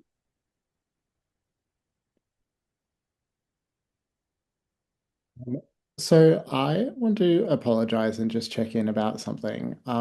I don't know how this slipped by me, but we have a line on harm to children, and I've set up this story with a backstory that involves Lord Massingberd and his friends being injured as Um, kids. I think that was my line, and I just didn't want to see it on screen. Okay. So maybe it should be veiled. Well, maybe just a note. Okay, as long as everyone's okay with that. We can also say that they were like, this is Massingberd is not young. This could have been when they were like youth in his Teenagers or 20s. Teens. something. Yeah, Yeah, we can be a little vague about the timeline. Is that sort of combination going to work for everyone? works for me. Yeah, that's fine with me. Good for me. Good. Okay. Sorry about that, and thank you. Hey, totally fine. It happens. Um, all right. So we have Owen going to talk to the servants, George going to check out the archives, and Jack going to talk to Audrey. Maybe we'll just start with Owen. Is there any particular servant that you're wanting to speak to? There's the butler and housekeeper who are here all the time, and there are some maids who have been brought on, especially while there's extra visitors in the house. There's a groundskeeper too, right? Yeah, I was Yeah, gonna sorry, that's say, right. like, I feel like if anyone's gonna be willing to talk to Owen, like the butler, Owen doesn't think a butler would want to talk to him.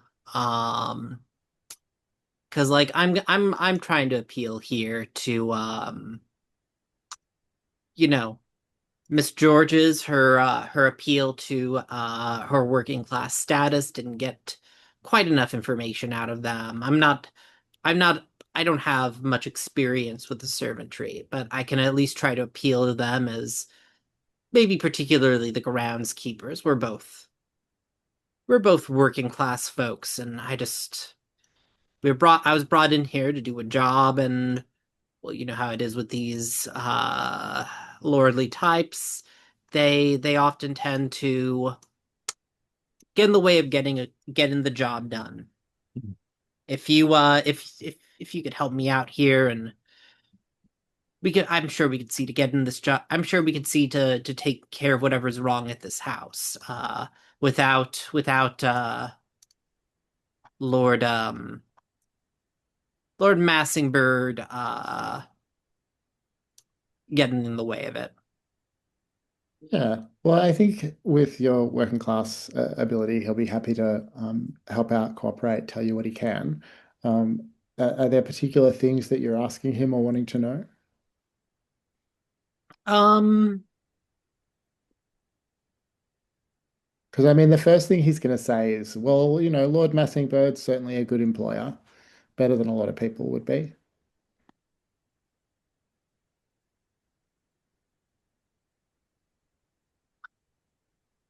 I'm thinking through here because what do I actually want? What information did I want here? What was the thing that I'm trying to remember here? George had heard a story from one of the staff, but they were unwilling that they felt like there was like a point at which Yeah. they weren't willing to share information with like Yeah. someone of her class. So that was about the ghost. So the Oh, okay. housekeeper told George a story about the ghost, but yeah, it did seem like there was something that was being held back. Yeah, I start talking about this. I've since I got here, I've been hearing about this ghost that seems to be haunting the place. I don't know if you're the sort to buy into that, but well, stories have to have a basis somewhere, don't they? Well, I mean, I've not seen it myself, if that's what you're asking. Um, but I've heard some things. Which ghost do you mean?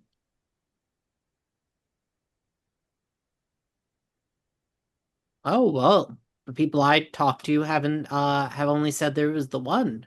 There's more than one ghost around here in the house. I like laugh a little. He says, I don't know that there's any such thing as a ghost, but uh, Well, people believe there is, and sometimes that's enough to scare the occasional make the occasion scare the occasional maid when a doorway creaks isn't there. well, that's exactly it, isn't it? There's the old story about the ghost by the pond. Said to be a servant killed by the first, well, by Sir Massingberd back in the 1700s. But lately, the last decade or so, there's been these stories of a ghost in the house itself. Uh, some of the servants say they hear whispering voices at night, or see a dark figure clinging to the ceiling. Ridiculous things, surely, as you say, just the creaks of an old house.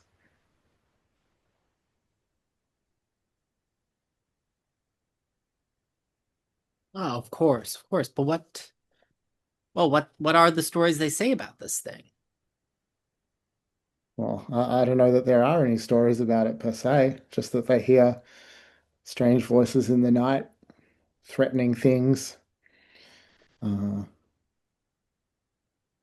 Threatening things. Now, you and I both know Massingberd is, as you say, a fine employer. Why exactly would they be threatening things, if that were the case? yeah, well, the whispers say ominous things, or so they say. Uh, they talk about eating human flesh. It scares the servant girls, the maids. And then, once the story gets around, then they can't help but spreading it.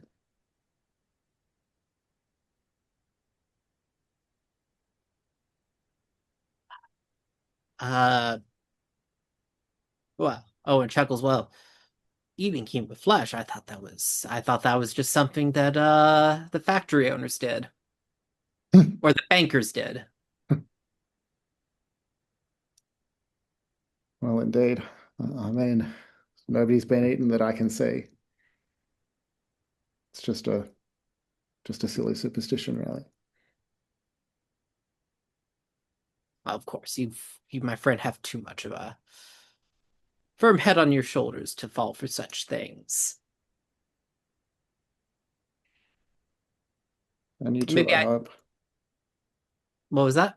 And you too, I hope. Oh, of course. Don't I look like I have a firm head to you? I mean, I Well, am mass again. yes. Yes, he looks up at you and says, indeed. I was thinking now, and I do actually have. I'm massive, but I also have a high stealth score, so I am something like a quiet gorilla.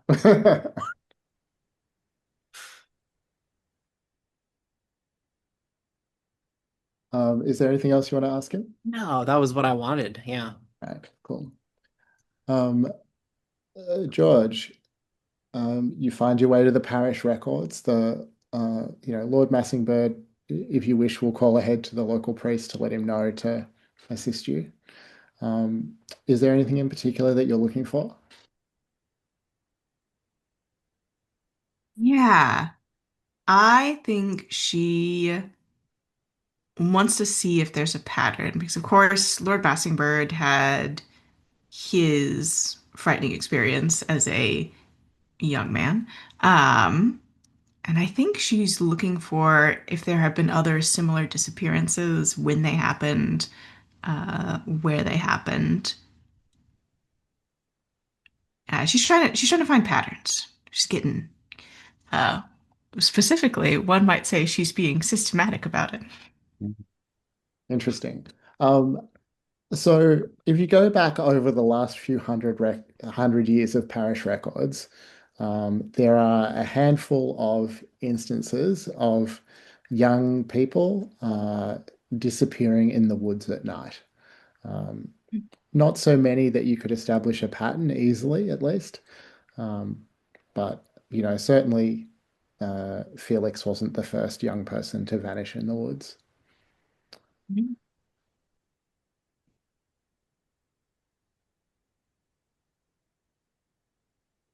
Um, I guess you'll also find that a local doctor signed Anthony's death certificate after he was the boy who came back with William and passed away, a Dr. David Barton.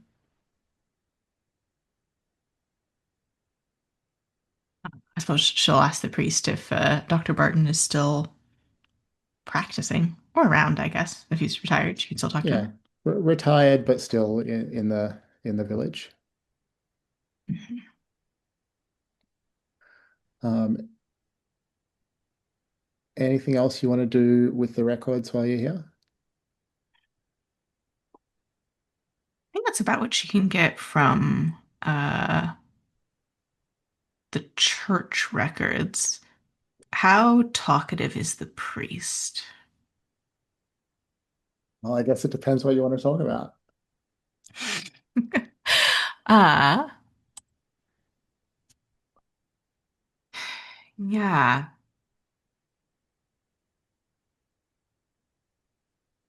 I think Owen has put a little bit of flea in her ear about Lord Massingberd maybe being less than forthright.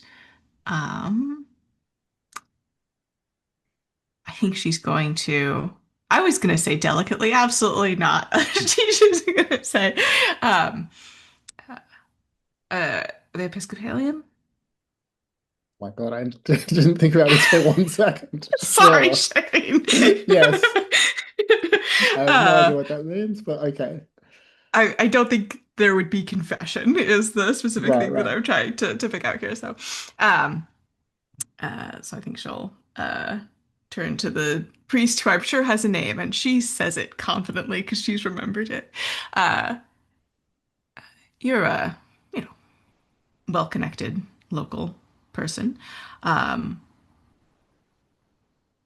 is there anything that I should know about Lord Massingberd? We're attempting to collect folklore. That is her attempting to lie. hmm Um, so Father Wentworth, will say, I can't say that I know any folklore about his lordship. He He's seems, oh, go ahead. he, no, sorry, go ahead and say what you're going to say. Oh, I was going to say he seems quite educated on the sort of subject himself. He was telling me about Nanny Rut last night. Well, that is a famous local story. Uh, it's a classic cautionary tale. I put more stock in the parables of our Lord, of course. Of course.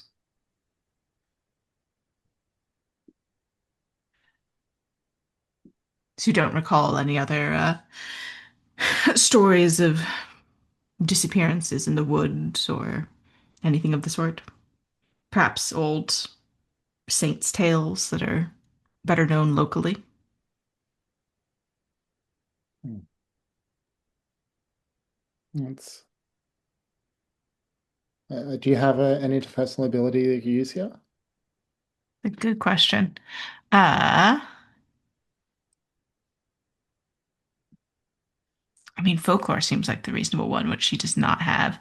Um, I wonder if she could use sciences. She'll sort of lean on the. Of course, it's based superstition, but there's uh, been quite a bit of work on the continent on collecting older folk stories and sort of showing how they've been shaped through time as they travel across cultures. So it's an interest of mine.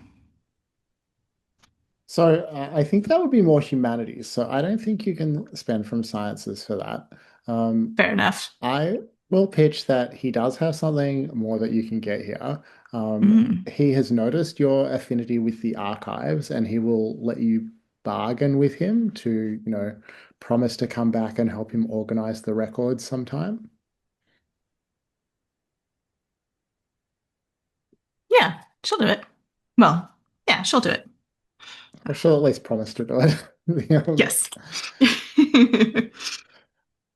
Um, well, it's uh, strange that you ask. So Father Wentworth is fairly young, so he doesn't really know anything about disappearances or anything like that. But Mhm. the parish priest who preceded him, whose name was uh, Father Scott, um, not long before uh, he left the parish, he retired and moved away. Um, by that time, his mind was, I don't know. I mean, he was beginning to show signs that his mind was failing. Uh, he told me that when he was a young priest here, a young woman had disappeared into the woods. But that, well, I mean, I don't like to talk about it. It makes Father Scott sound such a fool. But that she had visited him at night sometimes afterwards, the same age as when she disappeared, muttering awful things about the consumption of human flesh as if a mockery of communion.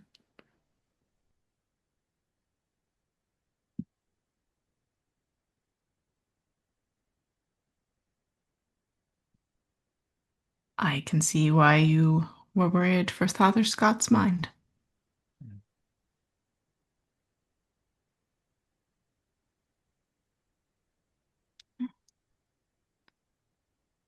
I think that is a good amount of information that she has dug up.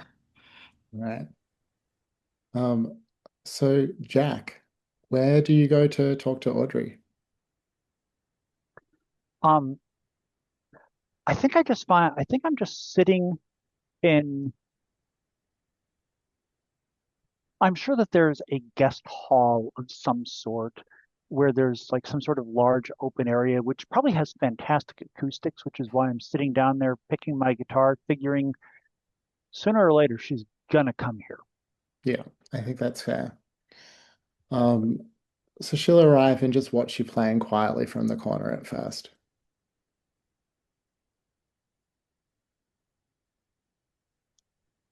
I've got my eyes closed and I am deep in flow state.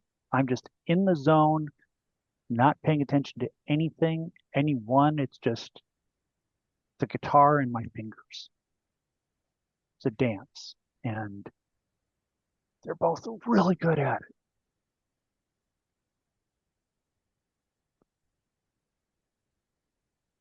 Eventually she'll, clear her throat loudly enough for you to notice.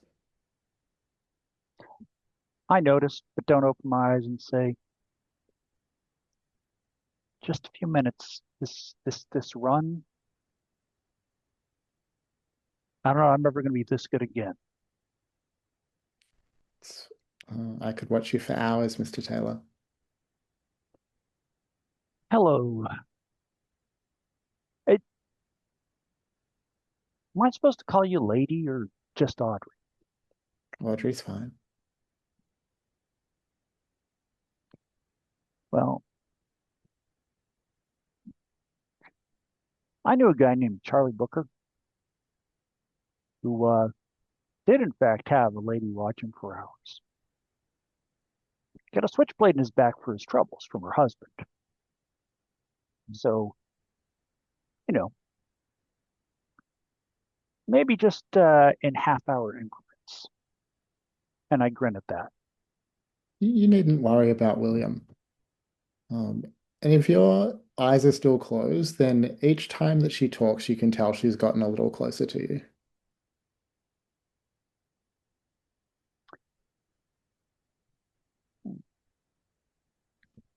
Okay, so, something on your mind?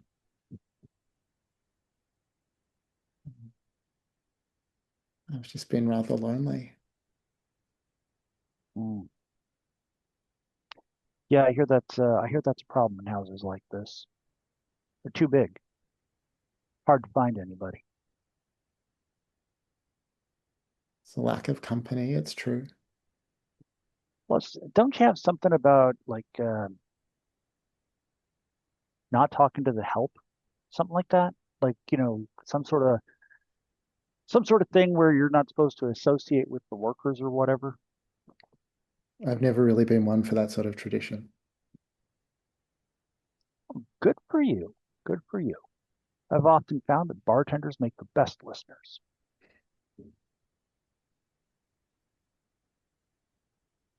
I, you've probably never been to a bar, have you? Maybe you'd be surprised where I've been. Well, surprise me then. I think it was Mae West who said good girls go to heaven, but bad girls go everywhere. So, are you a good girl or are you a bad girl?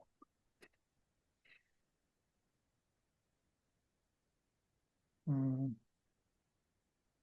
I think if we're going to talk like this, perhaps continue it in my bedroom. Remember what I said about the jealous husband? William is not jealous. And how am I supposed to know this? Am I just supposed to take this on faith? Reginald is not his. He knows it perfectly well.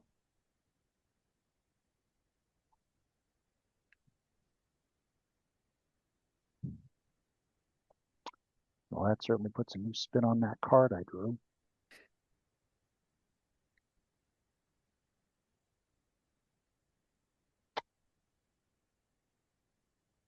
Right. I'll stand up and say which way. Well, she'll lead you towards her bedroom. And as soon as she turns her back, I cross myself.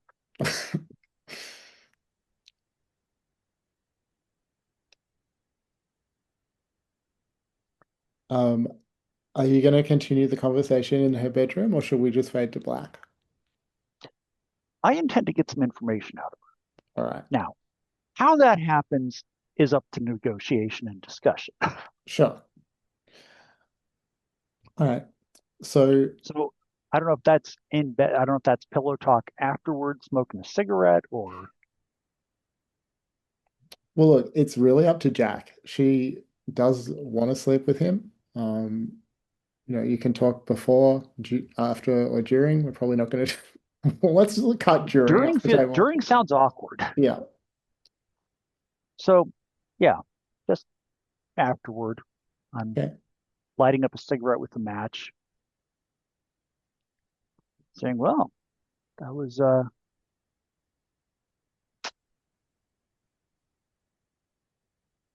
refreshing."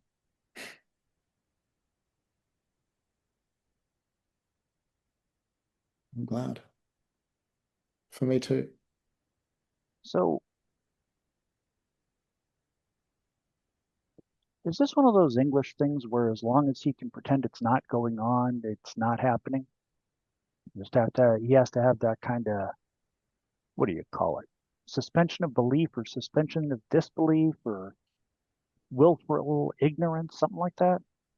I suppose you'd have to ask him that. I think under the circumstances, I'd rather not, and I'll stretch. It's generally not good for one's health to say to a husband, "Hey, are you willfully ignorant of your wife, uh, you know, this?" He seems willfully ignorant of a lot of things. What else?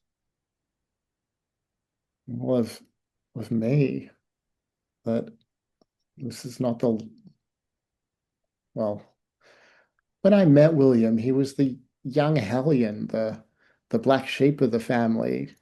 Uh, a generous income certainly, but no responsibilities. We tore up the greatest, you know, the we tore up the dance floor, visited the most happening bars in London. But his brothers died. He inherited the estate that he never expected. The responsibilities have weighed him down and honestly just made him, oh, tedious. It's not the man that I fell in love with anymore. Well, that makes a little bit more sense about why you, well, took me to bed. If you're used to nightclubs in London, yeah, I suppose I wouldn't be intimidating or off-putting. Oh, you're off-putting in your way. Oh, come now. I'm charming. And I Oh, grin at her. certainly that. If I wasn't, I doubt I'd be here. I'd be, you know, here kind of gesturing at the estate, but probably not here, as in I kind of circle the bed with my fingers, like drawing an air. She doesn't contradict you. So tell me, what else does your husband not know? You know, he's told us a lot of stories. You know, he told us about those kids and how he was convinced that he ran off into the forest and he's the only one who survived.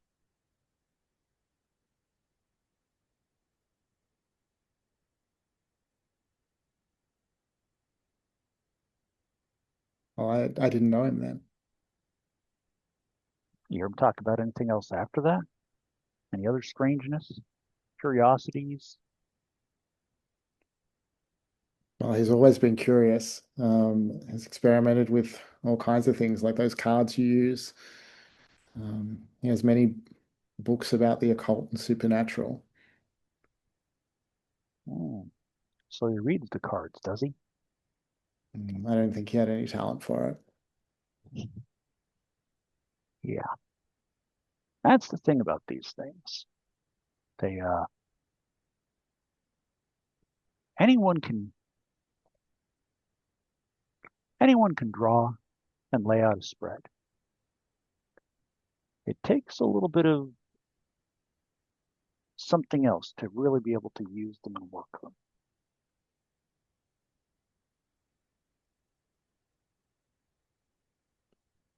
Why? Okay. You want me to pull a card for you? I think you've done that quite enough. The Hmm. Mr. Taylor, do you smoke opium? That's a very personal question. Why do you ask? Sometimes at night here, I hear voices, whispers through the floorboards. I take them to be a spirit of some kind or spirits. Last night, the spirits talked about an opium user.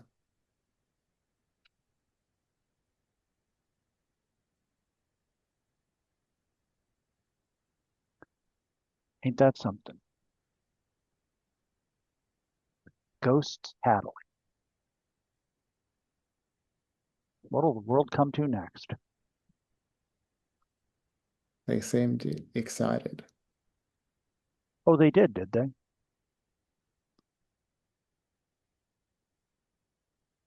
They said that the opium smoke flavors the flesh, makes it tender and delicious.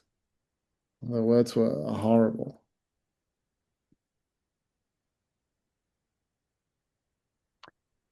Opium flavors the flesh, huh?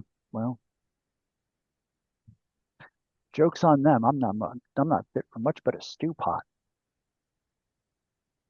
I Look at put me. I'm just skin and bones. And I'll kind of hold up one of my arms and poke at it. But they were quite specific about the parts of the body they would consume. Your spinal cord, kidneys, ganglia. Well, the joke's really on them if they want my kidneys. So what else can you tell me about these voices, Audrey? It's always the same.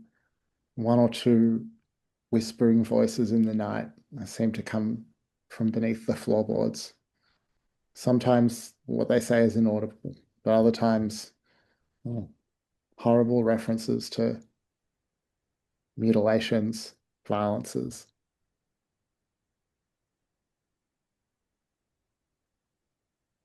At first, I Okay. thought they were a nightmare, but it seems that some of the servants hear them as well. You talked to some of the servants about this or just overheard them talking? I've spoken to them. And they talked to you. Interesting.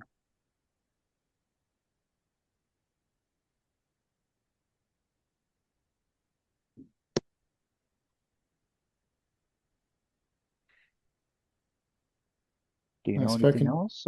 Which servants? Uh, Maybe. she's spoken to the housekeeper, whose name has temporarily escaped me. Where are we? Miss Chambers. Um,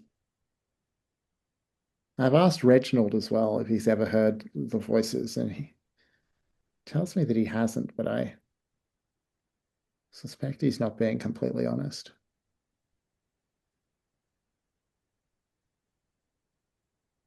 These voices. They sound young, old. I couldn't say.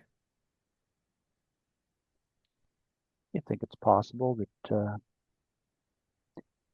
Lord Massingberd has somehow summoned them, Mm. invited them in? I have considered it. Well, I don't think so. He's honest with me, I think. Anybody can make a mistake and not know they did it. If he's been trifling with the spirit world, he may not know that he invited them. Mm. I don't really believe it. I don't think that my husband could. Well, I don't believe it. Listen, I've looked at the books that he's read. You shouldn't. I don't think it's anything that he could do intentionally. But, but people can accomplish things by accident.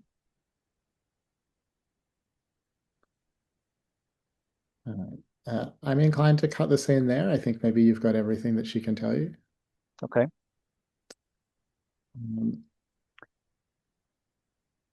unless there's something specific that you want to ask her further. So, Audrey, have you ever smoked opium?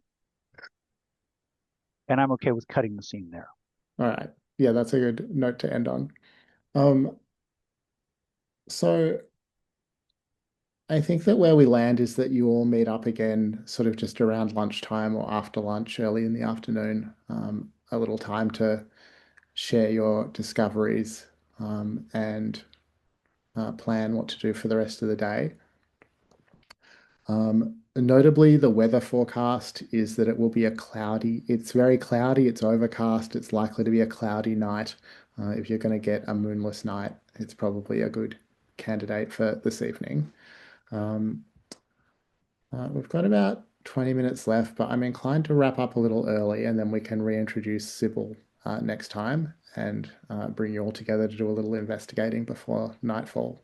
Does Yeah, that I was sound going to say okay? this feels like a good time to wrap up because I feel like anything else we do would probably kind of be pushing it. Yeah, that's how I feel. Is that good for everyone? She ran into Sybil in the forest as she's running at us screaming, "Run!" But yeah, it Uh, feels like a good time to finish up for the night. yeah, I think we're at a nice stopping place. All right, great. So everyone for XP, 1 XP just for the session. And I would love for you each to tell us if you want to mark any of your keys, which one you're marking, and what it was that you did that you think embodied that quality. George, can I pick on you first again? Uh, You absolutely may. And George was being systematic with That's right. her methodical investigation. Cool. Um, so just one thing I should mention about the keys, there is some advantage to like filling those tracks. So you might want to think about marking the same key successively. You don't have to, but just something to bear in mind. Um, uh, Puckett, what about Jack? Stealing that first edition of Samuel Richardson's Pamela. I mean, it's got to be valuable to somebody, right? And well, I'm in deep enough debt that I've got people chasing after me in London, so might might need to do something about that. So yeah, Sure. All right. That will get you 2 XP for the session. And Owen, what about you? Um, I was thinking of playful. Like I definitely feel like I was exchanging a lot of barbs and jibes today. Yeah, cool. All right, awesome. So we'll do, I will end the recording there and then we'll do stars and wishes.